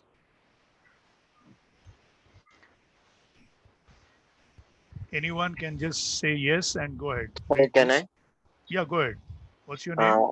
Mohammed Sharif. Mohammed Sharif. Sharif. Okay, go ahead, Sharif. Syndicated loans are very popular in the leading international financial centers. In case of syndicated loans, one principal lender will finance and the other participant lender in the syndicate will share the risk as agreed and according to their shares. Yes. So what is the difference between consortium finance and syndicated loans? Consortium finance is maybe more than one bank come together, or more than one financial institution come together, or it can be a combination of bank and a financial investor coming together and going in for a loan. Okay, depending on whatever percent they want to invest. So they are actually investing the amount. You understand that? Consortium finance? Yeah. Now, when I'm talking about syndicated loan, what happens is there is one principal lender, or the person there's one principal person or the main person who is going the loan. Now, moment you give the loan, naturally you are exposed to risk. Yes or no? Yes. Yes. So when you are exposed to risk, exposed to losses, risk is basically loss in case of funding is concerned. So when we are talking about loss, if at all you go in for a loss, then you need partners to share the loss. Okay, if you think of that arrangement, then what happens is the principal lender will give you the loan, and in case tomorrow that there is a loss in that particular deal or a contract, then you have shareholders who will share the risk, and that is called as syndicated loan. Understood the difference between consortium finance and syndicated loan? Yes, sir. Yes. Yes, sir. Okay, Excuse great. me, sir. Sir, excuse me. Yeah, go ahead. Yeah, sir, I have one question. I want to ask you that, sir, in India, you have already seen that most of the shipping company like SR Shipping, or you can say MSC Shipping, they have already have a very big amount of debt in their company's assets. So, sir, how the bank lenders who have given loan to SR Shipping get recovery of all those hefty amount of loans from all these shipping companies who have already a chunk of a large amount of liabilities because of this pandemic situation? Okay, that's a different subject. See, it all depends on the amount of loan you are given and what terms and conditions you have uh, laid down in the contract, okay, between the person who is giving the loan and who is taking the loan. Now, as per Yes, the sir. contract, you have, of course, uh, either you can have, maybe in a 10 years period or 15 years Yeah, of period, you pay this yeah. much amount of annual basis. And let's say, suppose a company goes in loss, like what you mentioned just Insolvency. now about the name. SR Shipping, sir. Yeah, I know what you're saying. Yeah. Now, if a company, let's say, is incurring losses, then they can have an interim agreement or an interim amendment to the contract. Of course, that has to be agreed by both the parties. So if that happens, then you can have uh, changes or amendment or some kind of relaxation. Like in case of 15 years, Yes, you can prolong the period to 20 years or 18 years, as long as you take care of the, or as long as the person who has taken the loan repays it. Or the second option you have is, if, have you heard gentleman name called Vijay Mallya? Yes, sir. Yes. Go on Yeah, the very gentle. yes, Very gentleman, very big right, businessman. correct. Whoever has asked me the question about SI shipping, just go on Yes, Google sir. and or YouTube and type, or just find out how the Indian institutions or RBI is recovering the loan they have given to this particular person. Okay, there Hero is Modi some also, sir. so many of them, but we are not basically going into that. As far as shipping business is concerned, okay, like cricket is a gentleman's game. We Yes, sir. presume, okay, that Yes, sir. even shipping is a gentleman's is a business run by good people or gentlemen people. Okay, so if you want to how the loan can be recovered, there's something known as mortgage. There's something known as a maritime lien. Right, lien means I have a right on your Yes, sir. property, so I can um, take control of your property and then mortgage it into the open market, and that also can be done, and that is in being done by uh, the financial Amortization. institutions of India, as far as these people who have tried to default. Okay, Okay, sir. all right. So basically syndicated credit, and after that, I think we have completed with the first part, which is shipping finance. Right. So far, have you at least understood what we have been discussing from the morning? Yes, sir. So Yes, sir. Okay. Yeah. sir, syndicated loans, one a banker can be one person, one company also, na? Yeah, it can be There's one no need of person. No need of having partners as far as investment is concerned. But yeah you consortium. should, but you should have partner. Consortium is you need partners Okay. to invest, and syndicated is you don't need the partners, but you need partners to share the risk. So there is an arrangement. You either you make a contract with the person whom you are giving the loan, and you make a separate contract or arrangement with other partners. So in case you incur loss, you need someone to help you, right? Yes, sir. That's a basic difference. Okay, so now we are about 1 hour left. Okay, so what I will do is we will go to the second topic of shipping finance, right? But before I go there, I want to repeat what I said. As far as these own funds and borrowed funds are concerned, okay, all of you go through your notebooks. Go through your books, okay, textbooks which are provided to you in soft copies, and make a paragraph note at least. All of these uh, short forms which are there in own funds and borrowed funds can come in the exam as a short note. Okay, it can be write short note on following mezzanine finance, or it can be consortium finance or syndicated loans. So as long as your ideas are clear about that, and when I'm talking about 5 mark question, one full script should be good enough. So you have to go through the reading material, or this book textbook, and write in your own words. So so you have certain amount of material available to you for your exams. Okay, clear to all of you? I'll Yes, sir. okay, let's go to the second topic of today, which is sale and purchase of ships. Okay, now can anyone tell me, when it's an open question, why do a shipping company have to sell the ships or purchase the ships? Any idea? Anyone?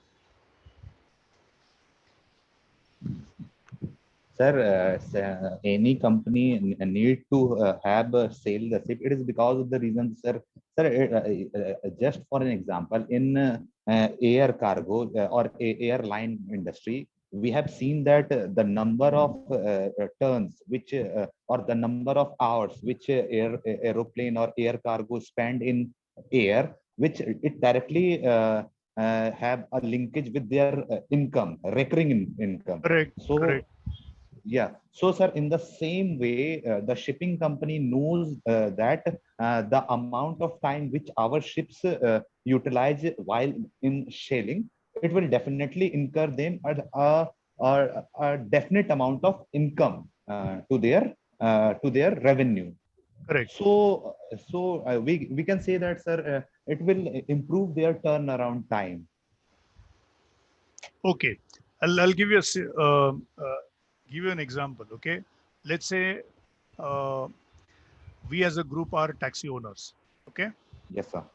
All right. Now, when we are taxi owners, and I can say most of you are from Mumbai, right? Am I right on that? Yes. No, sir. Yes, No, sir. sir. Most Yes, of you. sir. Okay. All right. When we say most, you don't have to say that I'm from Allahabad. I'm not from Mumbai. I understand that. Okay. Let's say we are from India, right? Now Yes, sir. we assume a situation. Okay. Then in one part of Mumbai, the demand for taxis is high, and the other part is the demand is less. So what we do is, Yes. where the demand is less, we divert the taxis from the place where the demand is less to the place where demand is high. You all agree with that? Yes. Yes, sir. Yes, sir. That is Yes, one sir. way. That is one way of making profit. Correct.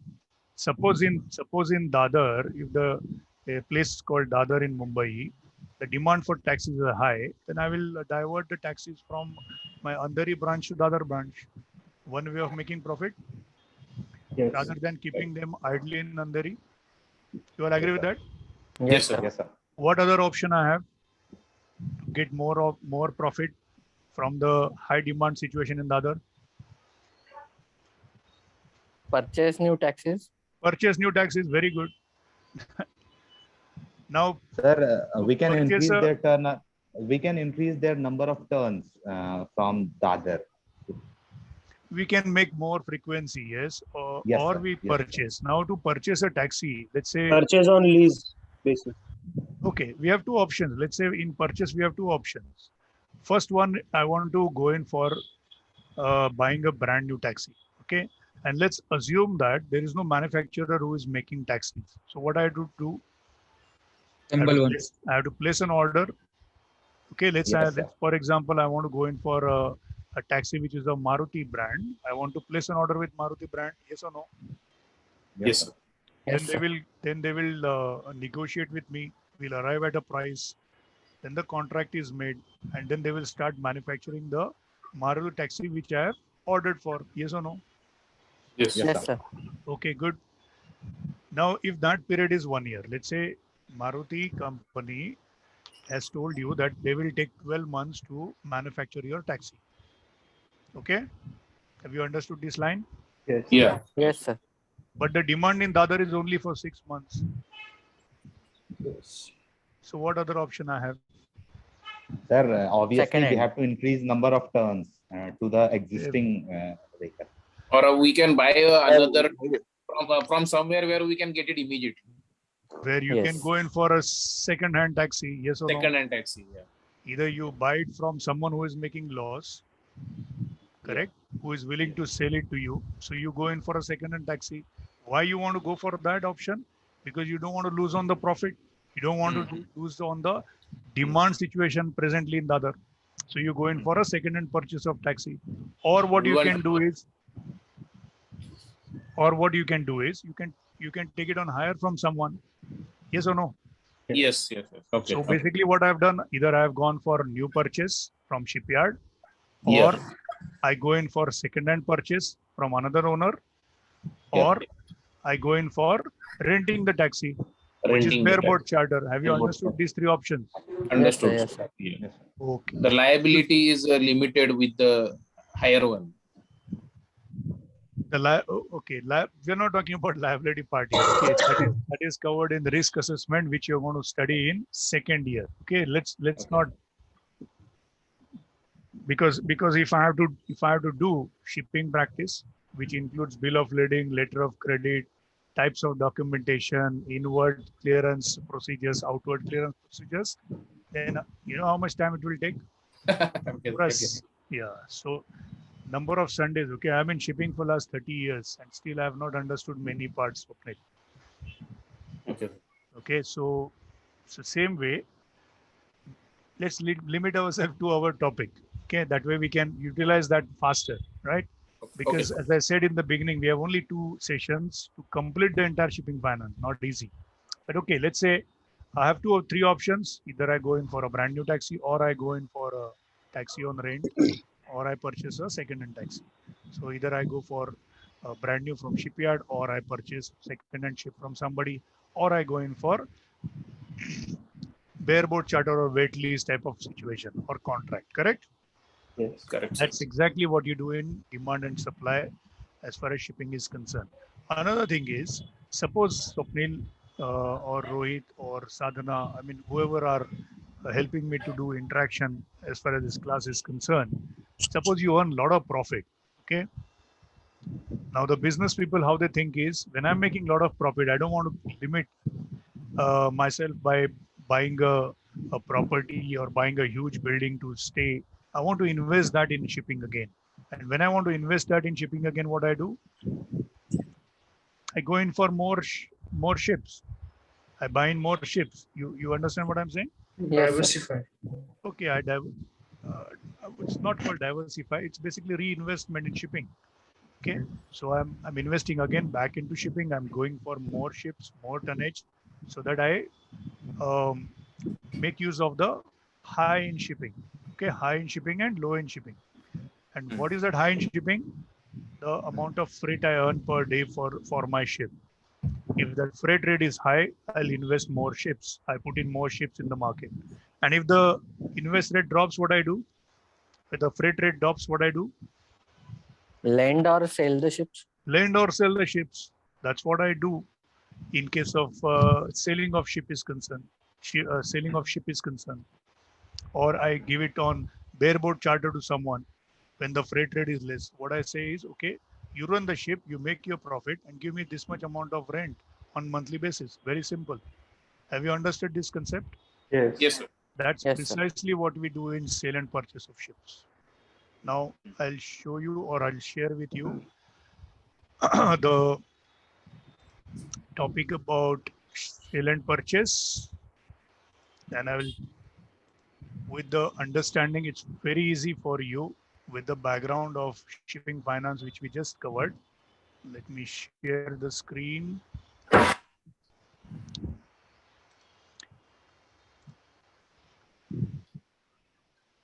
Okay. All right. So this particular introduction, only the first para. Okay, Akshit, are you there? Akshit, Rushikesh, Kamlesh, anyone? So can I read? Okay, Yes, who is sir. this? Kamlesh. Okay, Kamlesh. All right. So only read the first para, 1.1, introduction, sale and purchase of ships. In times of economic growth, most companies experience an increase in revenue, but that does not mean that the company is growing. An organization may be making money, but they failed are still losing potential, meaning the net worth of business that they should be making. For example, at equilibrium, shipping demand equal to supply. The returns through freight earned from shipping activity must cover its cost. In a region of high shipping demand, supply gap, the returns through freight earned are high. Then attracts more ship owners investors for investments in ships. Similarly, with narrowing gap in shipping demand minus supply, the returns through freight earned starts weakening. Therefore, remarketing of ships either through leasing, releasing, or sale of such ships to different end users in different regions will be put to ships' best and highest use for a maximum amount of time possible, resulting in growth in the net worth of stakeholders of the business. Yes. So if you are a proactive ship owner, what you do when you see or when you anticipate a high in shipping, when you know that the freight rates are going to be high, what you do is either you purchase new ships or for second-hand purchase of ships, or you go for Bareboat. taking bareboat charter. Yes, taking the lease ships in your fleet and start running them to make more profit. Number one.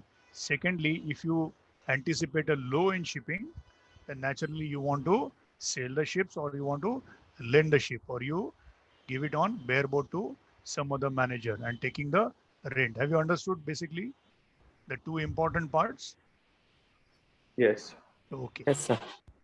All right. So as far as sale and purchase, this topic is concerned, how to read this, it's a very simple topic. And that's the reason I'm not going to take too much of your time. Sale of purchase of ships. Naturally, Swapnil, can you read these 7 points? Whenever you want to sell or buy a ship, these are certain important things which you will check. Yeah, start reading from number 1. Description of the vessel, Yes. registration and documentation numbers, inventory and equipment included in the sales, price and payment terms, time and place of delivery, a statement of mortgages, lines and claims, terms and conditions for a survey. Yeah, so these are the basic things. Naturally, you will check. You want to see the description of the vessel. You want to see the particulars of the ships, right? And how do you check Yeah. that? By either getting the ship's particulars or getting the Specific plans of the ships. It Yeah. can be general arrangement plan. It can be safety plan. It can be LSA plan. It can be safety construction related plans, right? So you take the description of the vessel. You need to understand and study the description, what type of ship you want to buy or sell. Then secondly, of course, whenever you buy a ship or whenever you want to sell the ship, there has to be registration done. Unless registration is done, two things will not happen. You will not be able to resell, and secondly, you will not be able to take a proper insurance. Very important insurance is in shipping. Okay, so registration is important. Third one is inventory of equipment, including in the sales. So inventory is what? What all you going to sell along with the ship. Naturally, not cargo, correct? Because cargo Yes, sir. is your charter. You discharge the cargo and you sail the empty ship. But Current the spare, sir. empty ship, what all things are there? What things you want to consider? That's called inventory of equipment. Price and payment terms. Naturally, you want to see going for the best available option. Correct. No one can make 100% down payment in shipping. It's huge amount. So you want to go in for the best available option. And when you want to repay the loans, you also want to take care of, let's say, for example, you are selling a ship to a German owner. Okay. Then the German owner will definitely going to look at the exchange rates, high and lows. So he's going to say that, okay, let's go in for an agreement of 5 years or repaying your loan, but the exchange rate is going to remain the same. That means 2021, whatever we agree upon, okay, the exchange rate between Indian rupees and euros in 2025 also, let's maintain the same. Okay. Because if the euro becomes heavy or after 5 years or 4 years, if the Indian rupee currency becomes heavier compared to euros, still both the parties will not get affected. You get what I mean? Yes, sir. Yeah. And that particular concept is called as hedging concept. So I basically foresee something, and I say that, okay, after 4 years also, I'll pay you pay back the loan in installments, but the exchange rate is not going to be different. It is going to be same as what we have agreed and discussed in 2021. Or else I have another option of going for ECBs or FCCBs. So that means what? I appoint someone in Germany itself who takes care of all the fund exchange on behalf of me. You get the understanding? Yes. Time and Yes, place sir. of delivery is very important. Let's say the demand is very high for only 3 months in Middle East, and you get the delivery of the ship in Canada. So to bring the ship from Canada to Middle East itself on ballast is going to incur you a cost, correct or no? Yes, sir. So the demand, let's say in the month of, okay, let's talk about Diwali time. Let's say the demand of sweets in India is huge in the month of October. There's no point having the ship bought in Japan in the month of October, correct? You want to have, so time and place of delivery is very important in shipping. Statement of mortgages, lines, and claims. That means in case someone goes bankrupt or insolvency happens or defaults the payment, then I should have right of ownership on that property. Okay. In case a person defaults, then I should be able to go in the open market and mortgage that particular property or ship. Right? That's called statement, and it has to be documented. And terms and conditions for a survey. Naturally, when you want to put your ship in international market, it has to be properly certified, right? Yes, By sir. the flag state, you must have all the certificates in place. Which are the certificates which come to your mind? We have, I'm sure you must have covered it in shipping practice. If not, SCQ, IOPP, SAFCON, Registry, registry, tonnage. BWM, yes, SOC, SAFCON is a short form of Safety Construction Certificate. ACQ is a short form of equipment, Safety Equipment Certificate. SRT is a short form of Safety safety Readiness rate, Certificate. You have Certificate of Registry, you got Certificate of Tonnage, right? All ballast, these certificates, Class Certificate, IOPP, International Oil Pollution Prevention Certificate. So you have all these certificates and they must be in place. And it's not only about the ship, it's also about the certificates of seafarers who are sailing on the ships. The master must have a certificate of competency as a master. The chief engineer must have a certificate of competency as a chief engineer. Correct or no? Yes. Right? You cannot have a doctor with engineer's degree. You understand what I'm saying? Yes. हाँ, नहीं तो वो कुछ अलग तरीके से operation करेगा, which we definitely don't want. So you have to have not only the ship certificates but also the certificates of seafarers in place. How to go about reading this? Let's quickly run through this chapter. Okay. So let's say first portion is selling and second portion is purchase. So sale of second-hand ship, either I have a choice of second-hand selling or I have a choice as a shipyard to sell a brand new ship, correct? That's a new vessel. So it's a second-hand vessel or a new vessel option. Naturally, the steps involved identification of vessel for sale. Placing the vessel for sale is another important thing. So what I suggest how to go about reading, if a question comes, discuss about sale of second-hand vessels. If a question comes like that, the question will be of 5 marks. As I told you, there'll be 5 questions of 5 marks each. So if a question comes, discuss about sale of second-hand vessels. So the important points which should be there in the answer is identification of vessel for sale, placing the vessel for sale, inspection of the vessel and class records. Class records means classification society records. Why classification society records are required or classification society certificate is required, as we saw in the previous lecture when I told you, right? There is a plimsoll mark on the ship side. Yes. Lloyd Register will have LR, Indian Register will have IR, American Bureau will be ABB, correct? We discussed that, right, in the previous lecture? Yes. Why classification society? Because when you want to put your ship in the international market, okay, and when you want to look for a charterer, charterer means the person who is going to give employment to your ship. And the charterer, the first thing he will ask is whether your ship is classed, yes or no. And if it is classed, whether it is classed with a classification society, which is a member of IACS, International Association of Classification Societies. All of you please write down IACS is a short form for International Association of Classification Societies.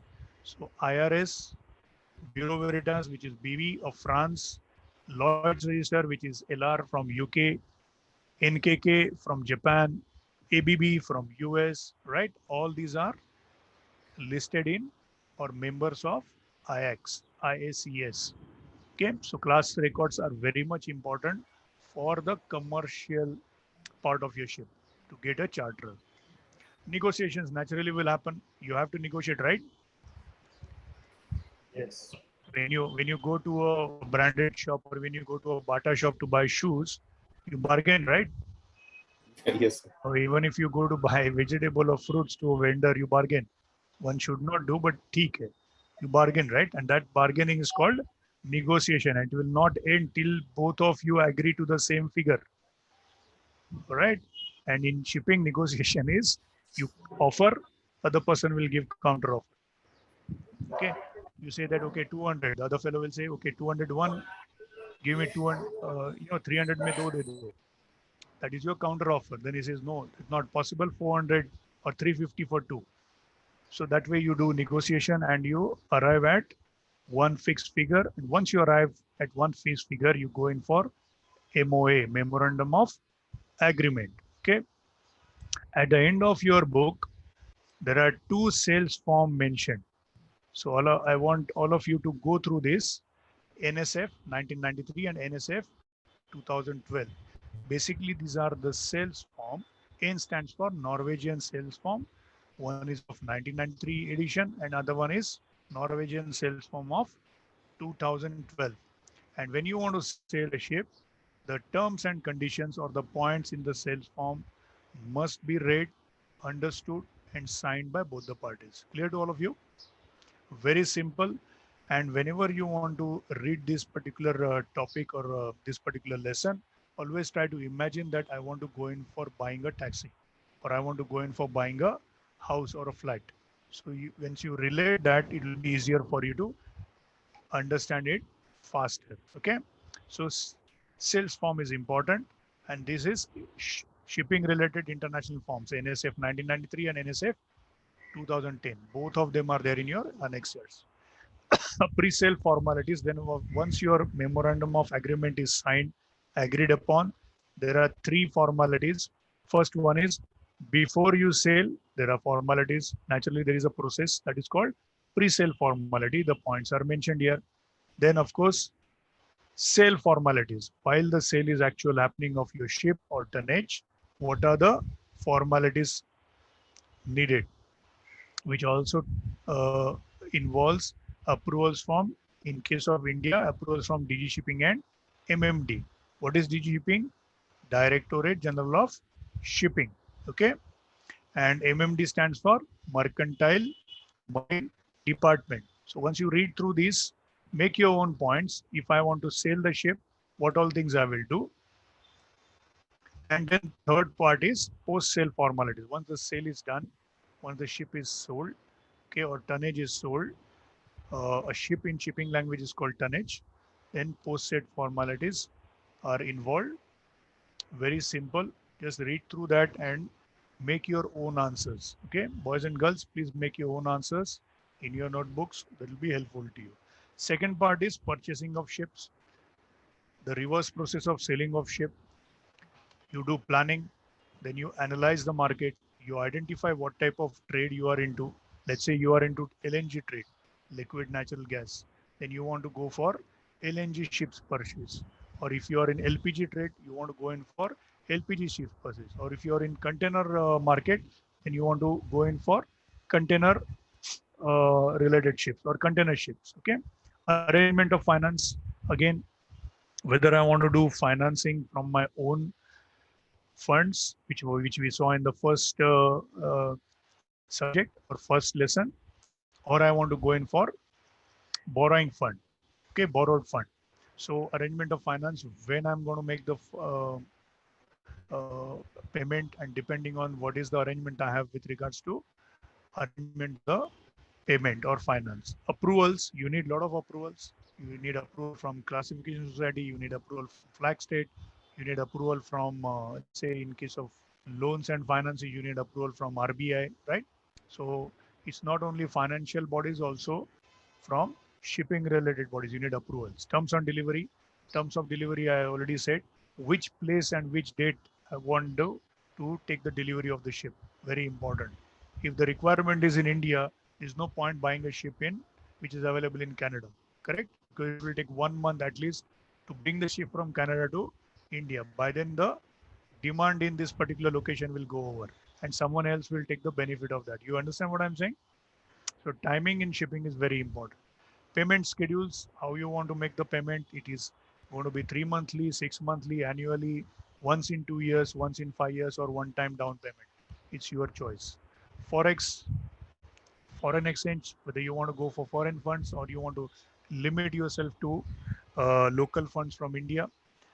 Again, local funds are available to you in equity. So you list the company in share market and then you play in your secondary market. People will buy your shares. That's equity way of doing it. Or you can go for bonds and debentures. It means you go for borrowed funds. The regulatory and legal implication requirements, you need to look after that. Legal implications is if you do not register your tonnage or ship, then you can get into a legal problem, right? Tomorrow you cannot do any transaction, you cannot sell it, and no insurance company will honor your request of insuring the tonnage or ship, right? So you need to be very careful about the legal part of it, and regulatory, of course, is equally important. So purchase and ships, then purchasing decision, some important steps. 4.5, identifying the seller or shipyard where you want to buy or purchase, specifying the needs, documentation, of course, financing arrangements, it's repetition of the points which we have already discussed, government and regulators approvals, and ship registration process. All right.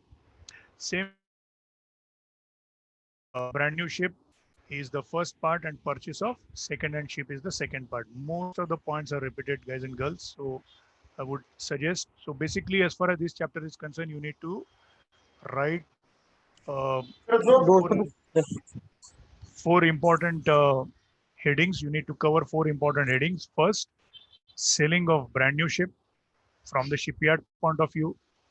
Okay, and what all things are involved in that. Second one is selling of second-hand ship. So this is first two parts.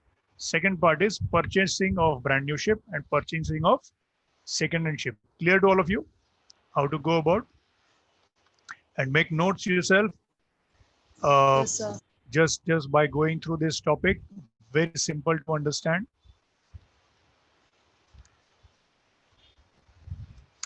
And also, please go through this Norwegian sales form 1993 and Norwegian sales form 2012. As far as our level is concerned in NMIS first year, as long as you know at least 6 to 7 important points from this sales form, that's more than enough. Okay, there can be a question like, okay, write a short note on NSF 93, NSF 2012. Okay, so you need to know basically, and these are very common things. If I want to sell the ship, there are certain things I do. If I want to purchase a ship, there are certain things I do. Okay, clear?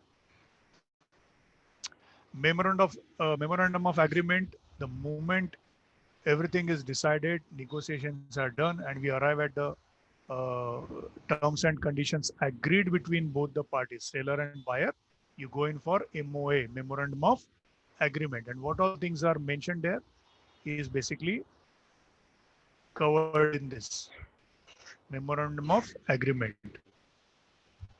Okay, is this clear to all of you? Yes, sir. Okay, now what you do is, let's now it's 12:25. All of you take a quick 5 minutes of break, freshen up, all right, and then we will touch upon the important point, which is Incoterms, international commercial terms. Okay, so I see you after 5 minutes. Okay, so can we have a 5-minute session at last to ask out of subject questions? We'll keep it later because Yeah, after in the end of the lecture. May not be possible today, but we will keep it for maybe next lecture or something. You can note down because the questions can be probably hundreds also, right? But if I decide to answer them, it will take a long time. So what we do is we will try to cover. And as far as shipping finance, again, I'm repeating to all of you, if we have to go in detail, then even 10 lectures are not sufficient, all right? And those who are into shipping finance have huge amount of experience with them to get into that particular area, right? It's something like chartering. So here what we are trying to understand in the first year is what type of options are available to me and how shipping finance happens and for what reason, right? So let's limit ourselves to that. And if of course time is there in the next few lectures, then we will see. Okay. Okay, So sir. let's take a break, and I see you after 5 minutes. Yes, sir.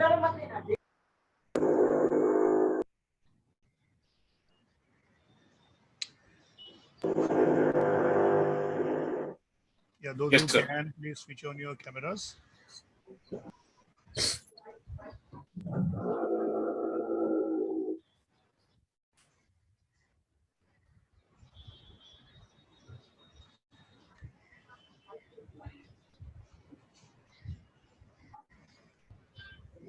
Okay, I've shared my screen. All of you can see what the screen is talking about. the contents of shipping finance? All of you can see that? Yes, sir. Yes. Okay. So as far as shipping finance is concerned, I think we have discussed quite a lot. I know it's not easy to digest everything in one go, but as far as this particular subject is concerned, okay, which is an extension to shipping economics, okay, shipping economics and shipping finance. As Professor Kurti also has told you, and I'm also told repeated in the morning, 75 marks will be for shipping economics and 25 marks will be for shipping finance, right? As far as shipping finance is concerned, there will be 5 questions of 5 marks each, and you have to get an aggregate of 50 in the entire subject of combination of economics and finance. Okay, so with regards to these lessons, the first one, introduction about shipping finance and various options available to the shipping owner, all right, or those, or the person who is going to, or individual is going to take a loan um, or funds from financial institutions or banks. Two options are there. Either I can go for my own funds, which is equity or from my previous earnings, or I can go for borrowed funds, which can be in play in case of um, bank loans. It can be syndicated loans. One of you asked a question in the chat box: do we have to go to the bank, or banks will come to you? Okay, the answer is, if you are a company of stature, Reliance and probably Adani's, the banks will approach you. Otherwise, you go to the bank and then they will take care of whether they want to go in for a consortium way of loan, giving you loan, or they want to go in for a syndicated type of loan, right? So it all depends. But yes, we have to approach the bank whenever we are going to go for borrowed fund option. So shipping finance, we saw sale and purchase. I told you, make notes on 4 important parts: sale of brand new ship, sale of second-hand ship, purchase of brand new ship, and purchase of second-hand ship. If you go through the past question papers, anything from this lesson will only revolve around these 4 important things. Discuss about purchase of second-hand ship, or discuss about sale of brand new ship, right? As far as the lesson number 3 is concerned, investment appraisal in shipping. So let's say you are a ship owner, okay? From ship owner's point of view, you want to do investment in buying a ship. That's an investment. It's a huge investment. Capex is required. It has to go through board of directors.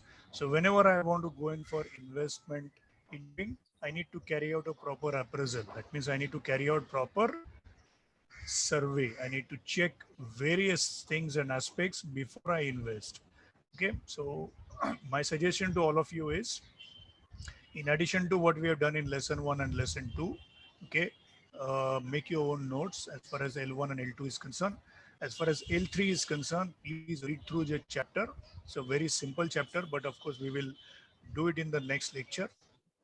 Then we will do foreign exchange markets in the next lecture, and the last lecture will last lesson will be international financial institutions and markets. If you look at the past question papers, L4 and L5 are quite important for you.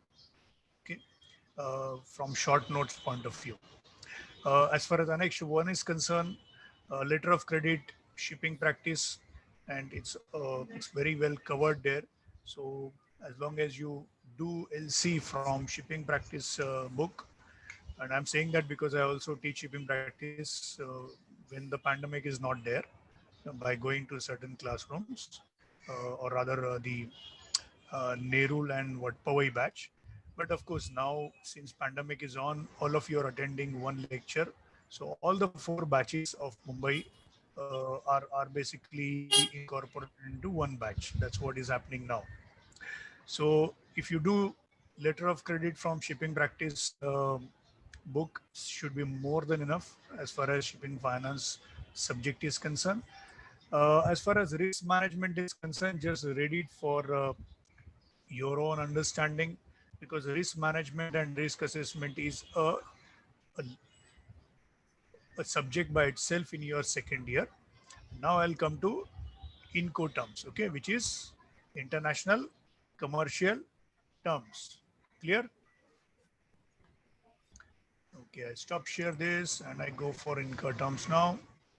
Please keep your notebooks handy next to you because this is going to be interesting. I'll give you a brief about what Incoterms are all about, and then of course I'll tell you how to go about understanding of Incoterms are concerned. Let me share the screen first.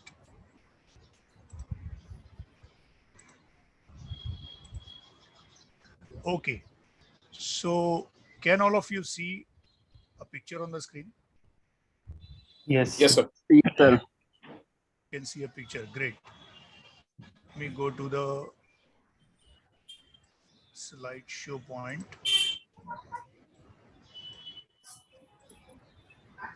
Okay, can you see this picture, all of you? Yes. Yes, sir. Great. So what all things you can see on the picture?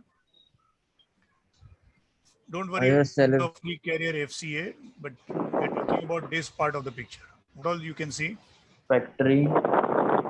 Higher and a seller. Is the industry, sir, and from there a truck is going.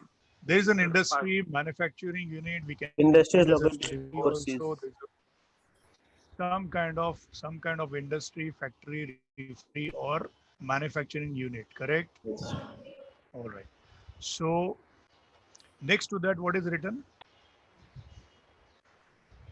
The seller. Seller. Right? Seller. Yes, sir. So what all other terms are there as far as seller are concerned in shipping? Shipper. Shipper, yes. Seller is a shipper. It can be a manufacturer. What else? Exporter. Exporter, yes. A merchant exporter also. Merchant exporter, okay. All right. Consigner. Trader. Consigner, yes. COSIGNOR, consigner. So how many words we saw just now? Seller, shipper, consigner, manufacturer, exporter. There's so many of them. So we can see a seller in the picture, correct? Yeah. All right. So from the premises of the seller or the refinery premise or the factory premise or the manufacturing unit premise or the industry premise, you need to take the goods to the ship, correct? For water transportation. Yes, sir. Right. Now, if you want to take the product from the manufacturer unit or the refinery to the ship, either you have to go for road transport or rail transport. Simple. Yes. Yes, sir. Someone has to be there taking care of that part. Yes or no? Correct. Yes, sir. Yes, The sir. moment you take it to the port or terminal or berth or quay or pier, where the ship is going to come and the ship is going to load that cargo in the load port. Yes or no? Then the ship is going to do the passage from load port to discharge port, a sea passage. And what is the ship called in that case? Orange. Carrier of the cargo. Correct. So far, how many parties we have seen? We have seen a shipper, a sailor, a manufacturer, an exporter, or consigner. Then we saw a transporter in between. Either he can be part of sailor or he can be part of a different party altogether. So the sailor is giving the contract of taking the good from the manufacturing unit to the ship. Ship loads it at port, takes it to the discharge port, and from the discharge port it is discharged into the port premises or terminal of discharging port. Correct? Yes, sir. All right. And then of course there is a buyer. What all other names are there for the buyer? Receiver. Consign. Consignee, very Consignee. good. Importer. Receiver. Importer, very good. Notify body. Consignee, importer, receiver, Receiver. right? Buyer, or the one who is going to utilize that goods, correct? Consumer. Consumer, very good. So you have one seller and one buyer. They make a contract, right? They make an agreement. that the buyer wants to buy so much of consignment from the seller. So that's the first agreement. Second agreement is then, of course, someone has to take care of this transportation. Yes or no? Yes, sir. It can be road transportation, it can be rail transportation, or it can be sea transportation. So someone has to take care of that transportation part. Now, can you see these three horizontal lines mentioned shown here? Yes. Yes. Okay. Do you know what these Yes, three sir. lines are basically denoting? Must be some meaning for that line, right? Some threshold value, Sir, some guidelines. Some duties of the buyers and Freight insurance risk. It's a responsibility chart basically, sir. It's a responsibility chart. It is a ratio between seller and buyer, the responsibility. So if you have to look at international commercial terms, in short, we call that as Incoterms, okay, between seller and buyer. The seller can be in India. Let's say you are going to export the grapes from Nashik, okay, to maybe Saudi Arabia. So seller is in different country, buyer is in different country, yes or no? Yes, sir. Yes, sir. Different cultures, different languages, different understanding, different Yes. English, yes or no? Yes, sir. So both of them, to understand the common language, there has to be something common. Yes, sir. So that both of them interpret the same meaning. In English, when I say sit down, you don't stand up, correct? Everyone knows that sit down means you have to sit down. Stand up means you have to stand up, yes or no? Yes. Yes, So sir. you have to understand some common language. And as we understand and as we consider in shipping, English is the common language. Similarly, for the different types of trade patterns, we use international commercial terms so that there is no misunderstanding or ambiguity between the seller and the buyer. Is it clear? Yes, sir. Now we are coming to these three horizontal lines. These three horizontal lines are basically telling you about cost, insurance, and freight. I repeat, cost, insurance, and freight. Freight. What is cost? Cost of the cargo. Who's going to take that, bear that? The buyer has to pay, right? Yes, In sir. the letter of credit, you saw whenever there is an agreement between seller and buyer, the buyer goes to the issuing bank or the advisory bank through that channel and then issue a letter of credit in the name of the beneficiary. Yes or no? Yes. So you have to take care of the cost. That is the first thing. You have to pay for the cargo, right? You have to pay for the goods you are purchasing. Second one is insurance. Now what happens is, just follow the cursor which is moving on the screen. From the manufacturing unit, when I am putting it in the truck, okay, there is a transfer of cargo from one party to another party, possible? Yes, sir. The truck is putting the cargo into ship. Another transfer happens from one party to another party, possible? Yes, sir. Ship at load port goes to discharge port. So this is one terminal at load port, another terminal at discharge port. So when the cargo is discharged at discharge terminal or discharge port, different party is involved, correct? The terminal is a different party, ship owner is a different party. Do you agree with that? Yes, sir. And the importer or consignee or buyer can be a different party. So whenever there is a transfer of cargo from one person to another person, there is going to be responsibility, and that transfer is called as custody transfer. All of you write down this term, custody transfer. So I transfer the custody of the cargo from manufacturer to the transporter. It can be road or rail transporter. Then the road or rail transporter transfers the custody to the ship. Then the ship transfers the custody to the discharge port terminal. The discharge port terminal from the warehouse transfers the custody to the rail or road transporter at discharge port. And then when that rail or road transporter reaches the consignee or the buyer, there is another custody transfer happens. You understand this? Yes, sir. Now during individual legs, you agree that a damage can happen anytime? Yes, sir. Okay.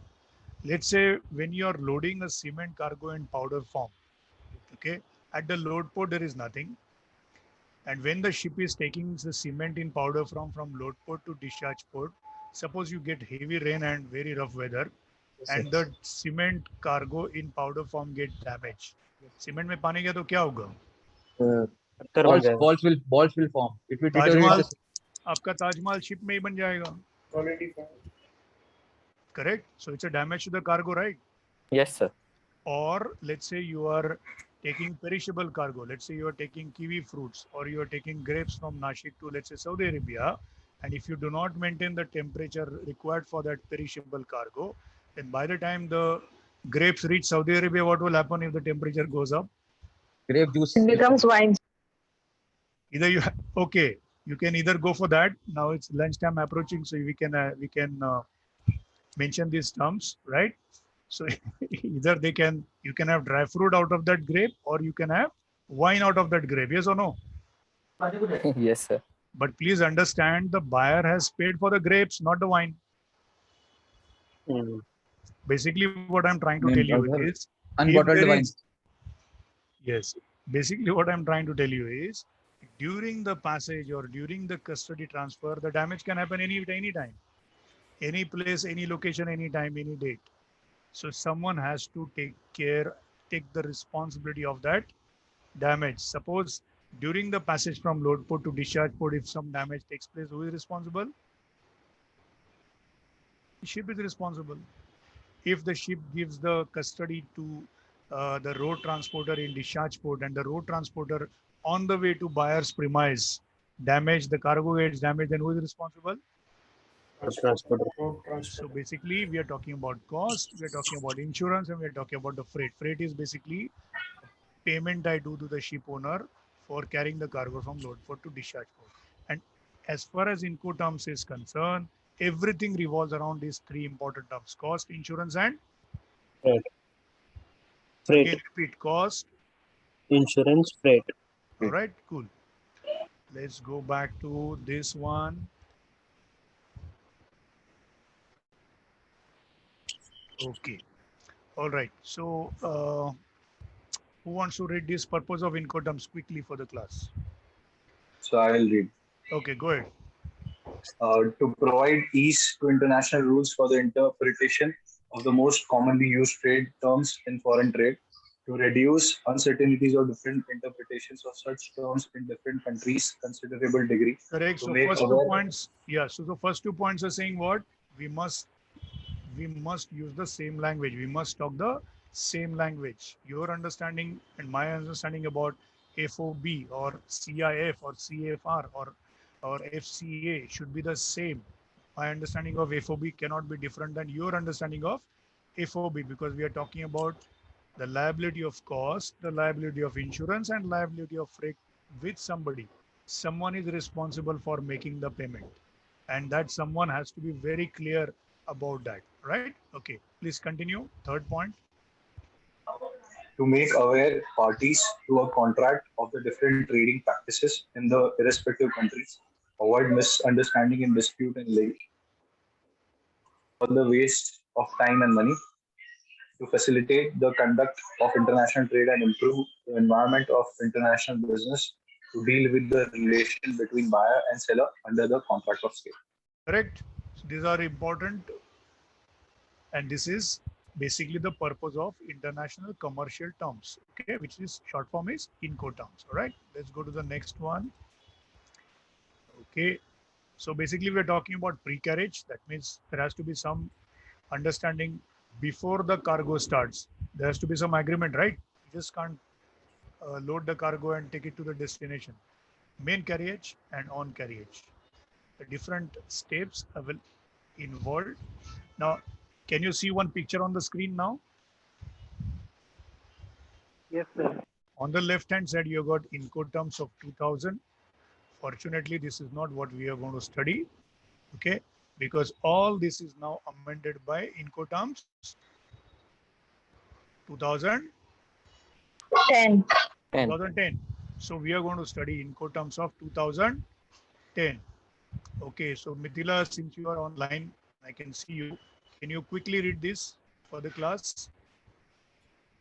Incoterms 2010, Yeah. EXW X works, FAS free alongside ship, FCA free carrier, FOB free on board, CPT carriage paid to, CFR cost and freight, CIP carriage insurance paid to, CIF cost insurance freight, DAT delivered at terminal, DAP delivered at place, DDP delivered duty paid.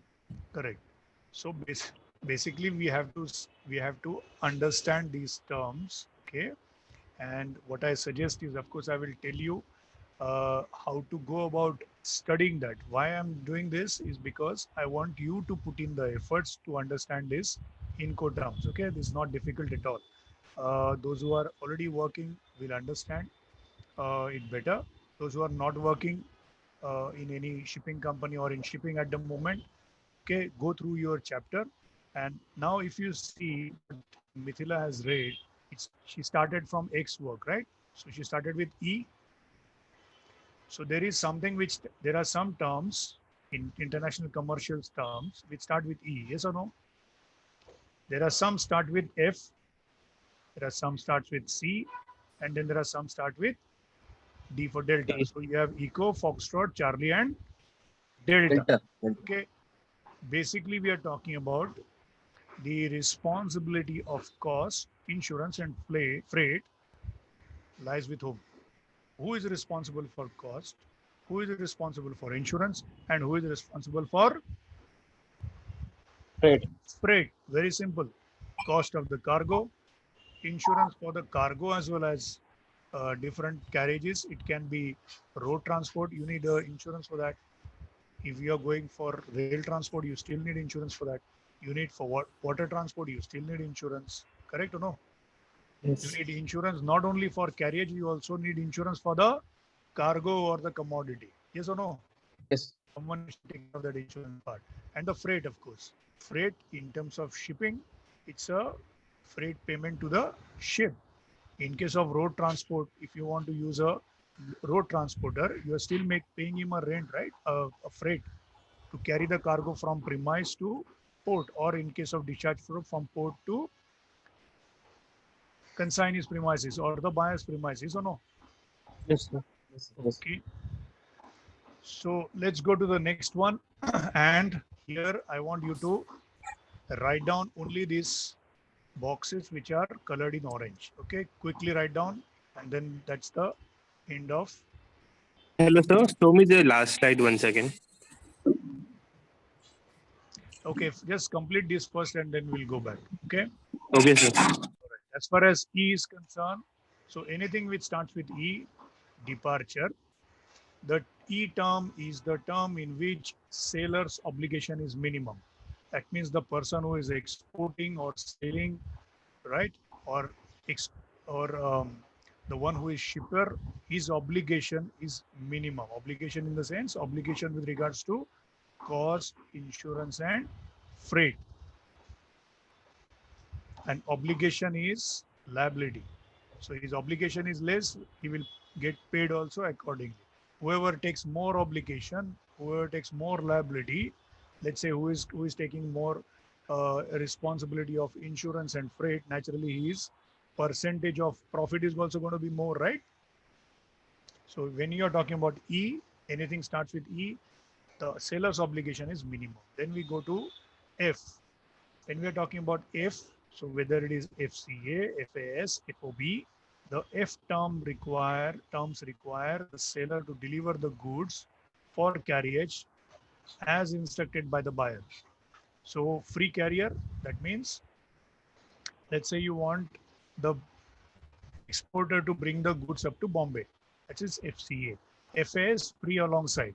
Free alongside means the exporter has to bring it to maybe Indira Dock in Mumbai or JNPT in Mumbai. That is, you bring it up to the terminal, name terminal. And ये नहीं कि दिवाली में बोल दिया तो Christmas में लेके आ गया. It has to be named terminal on a name date. The date and place is specified. If you cannot bring, then the contract gets null and void. Please understand in shipping. Free on board. That means it's not only up to the not only taking the cargo up to the terminal, but also to free of cost load it on the ship. So the responsibility will transfer from seller or exporter to the buyer when the cargo is actually placed in the ship. That is in case of FOB. Understood? In case of FAS, what happens? The moment the exporter brings the cargo To a alongside particular berth term. or the terminal, his responsibility ends with regards to cost, insurance, and freight. After that, the custody is with the buyer. Buyer. Clear? Buyer. Super. Okay. Then we go to the Charlie or C, CFR, that is cost and freight, CIF, cost, insurance, and freight, CPT, carriage paid to, and CIP, carriage or and insurance paid to. The C term requires the seller to contract for carriage on usual terms at his own expense. See, as you go from E, F to C, the obligation of the seller is increasing. You understand that? Yes. X work, I keep the cargo ready in my factory. अब आपको जब चाहिए आप लेके जाओ.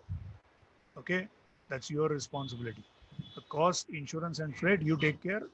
Whenever whatever you have ordered, I have kept it ready in my factory. So my responsibility ends there. When I'm talking about F, FCA, FAS, or free on board, depending on the instructions of the buyer or request of the buyer, I need to bring the cargo up to there.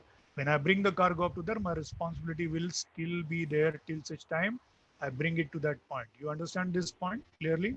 Yes. CFR,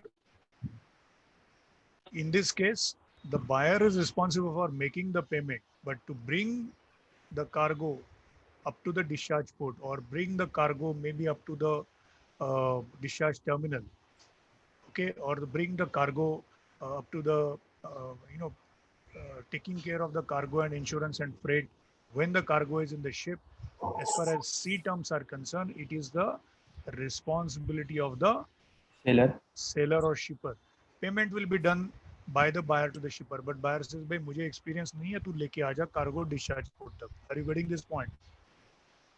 Okay. Yes, sir. Yes. All right. And of course, D stands for मैंने खरीद लिया, जैसे का सुबह दूध वाला या केले वाला या न्यूज़पेपर वाला आता है. What do you tell him that you make a contract one time only? Every day morning at 8 o'clock मेरा न्यूज़पेपर मेरे घर में पहुंचना चाहिए. Yes or no? Yes, sir. तो न्यूज़पेपर बीच में अगर खराब हो गया या दूध की थैली बीच में फट गई, किसकी रिस्पॉन्सिबिलिटी है? दूध वाला. Yes. So the buyer or exporter is responsible for cost, insurance, and freight till the time it is at your doorstep. Clear to you, all of you? Yes, sir. Okay, perfect. So these are your international commercial terms. Okay, I'll keep the slide open. So those who want to take time in writing and reading it again, go ahead. And that's the last part of our today's session. The reason why I'm not taking another chapter or pulling you or pushing you extra is it is not easy to digest. I also know. Okay, so itna hopefully आप हजम कर पाओगे. Yes or no, Swapnil? Definitely, sir. Yeah. और आपका ये maiden voyage है ना? So Rohit, what is the meaning of maiden voyage? First voyage. First voyage. पहला लेक्चर है स्वप्निल का. Okay. और टाइटैनिक ने सिक्सर पहली वॉयज पे मार दी थी. Yes or no?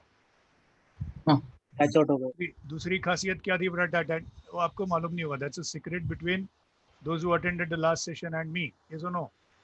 Yes, sir. So, yeah. So Mithila, one was Titanic was on maiden voyage. Yes or no? Yes, sir.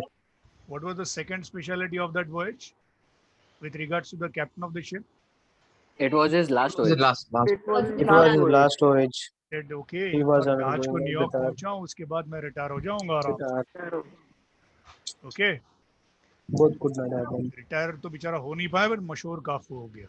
Right? काफी मशहूर हो गया. You know why? He thought of the passengers and went down last.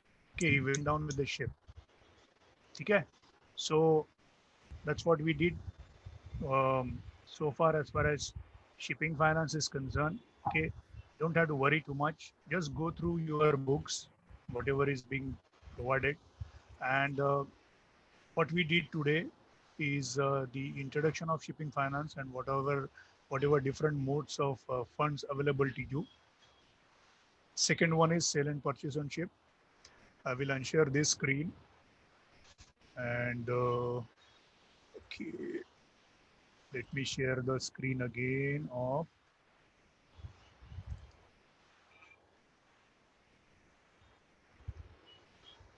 Okay. So can you see the screen again as far as this particular content is concerned? Yes, sir. Right. I'm just telling you once again how to go about studying. 5 chapters, 5 lessons, 2 annexures. Risk management only for your understanding. Right. Letter of credit, shipping practice में already cover हो चुका है. International commercial terms, I gave you the gist of what is Incoterms is all about. Cost, insurance and freight, everything revolves around that. Who is responsible is more important. And kiski custody mein cargo hai, that is a very important. Okay, the one who is custodian of the cargo is responsible for the cargo. Very simple. Okay, जैसे for example मैंने रोहित को अगर Reynold का pen दे दिया, okay, Sunday को दोपहर को 1:05 में, तो मैं क्या लिखूंगा कि I handed over a Reynolds brand new pen to mister Rohit at 105 hours on so and so date and the pen was in good condition. If required, I may take a photograph. ठीक है, वो तो बात की बात है, photo video छोड़ो, documentary evidence मुझे नहीं चाहिए because there can be implication later on. What Rohit will say, okay, in good condition I have received the pen from Renault. अब वो रोहित को वहां से लेके जाके स्वप्निल को हैंड ओवर करना है. अगर वो रेनॉल्ड का पार्कर बन गया, रिस्पॉन्सिबल कौन है? Rohit. Rohit. Get this clear, okay? I will be at loss, sir. Full of तो fun. महंगा हो गया ना सर, पार्कर बन गया. ठीक है, दो रुपए का रिफिल वाला पेन बन गया सपोज, तो क्या होगा सर? रोहित बैंकरप्ट हो जाएगा. हाँ, जो भी है, तो रिस्पॉन्सिबिलिटी हो गई ना किसी की. कल को बोलेगा नहीं, मैंने तो जब कैप्टन साहब से लिया था तभी 2 रुपए का रिफिल ही था. कौन बोला? Reynold. You understand what I am saying? Basically what I'm trying to say is the type of frauds which can happen in shipping, and there's no dearth of intelligent and champion people in shipping. Please understand that. Okay, so whatever you do, whatever you listen, whatever you write, and whatever you agree, got to be very, very careful. All right. Okay. All right, so we are done with today's part of shipping finance. Okay. I hope all of you enjoyed the first session of shipping finance. It's not a practical subject, so I cannot show you. Yes, sir. I cannot show you its Suez Canal and Very well Panama explained Canal by and you. Kiel Canal, and how the ship is taken up and taken down. Okay, which we are going to cover next time, or maybe next time. This is not map work where you can see a lot of things on the chart or map, and then you do actual the practical exercise. Okay. In the third lesson, which I told you to go through at least, there are few examples given there. Don't have to worry about the examples. Just read through them. Basically, those examples are and this is about investment appraisal. ठीक है? In case you have forgotten, because अभी रोहित तो already सोचने लग गया कि अभी ये रेनॉल्ड का मैं क्या करूँ, correct? या फिर cement cargo in powder form, got to be very careful. Right. Another thing is when you have last cargo is coal and next you want to load sugar, you got to be very careful. You don't want the sugar to smell and taste like कोयला. Yes or no? Yes, sir. मैं बातों बातों में आपको कुछ ऐसे examples दे रहा हूँ जो काफी कुछ हो चुका है शिपिंग में. ओके, हम आज उतरे हैं शिपिंग में, हम मतलब मैं और आप, बट ये इंडस्ट्री जो है ये पिछले 2000 साल से चल रही है. ठीक है, we should be proud of that. It's a global industry. And when we are talking about global industry, we have to understand the common languages. Right? To understand the common language, we have English as far as the language is concerned, and we have Incoterms as far as the commercial terms are concerned. So whatever Swapnil or Muhammad Adil or XYZ, Rishikesh or there are so many names, Sadhana and jo bhi hai, yeah, even Irfan from NMIS, whatever he wants to say as a seller, the same understanding has to be of the buyer. Then only you will have a smooth selling, right? And what you will not have? Disputes, shipping disputes, which you will cover in the second year in the insurance subject. Okay, so thank you very much. Enjoy your Sunday. Good appetite to all of Thank you. you, sir. Thank you, Okay, sir. sir. Thank you, Thank sir. you, sir. Happy Sunday. Thank you so much. Thank you. Okay, sir. Thank you. Till next calendar time. calendar is in July. Calendar is in July हाँ अभी उसको अगस्त कर देते Okay, sir. Thank you very much. जानबूझ के मैंने रखा हुआ है ताकि अच्छा। मैं आपको बताऊं कि मैंने जुलाई में आपको ये बताया था नहीं तो कहेंगे अगस्त में सर 5 ही महीने हो गए सो when I say July I have an advantage of 1 month right चलो कोई बात नहीं it's lunch time so concentrate on your lunch enjoy that enjoy your Sunday see you next time around bye take care Thank you, sir. Bye, sir. Thank you. Bye, sir. bye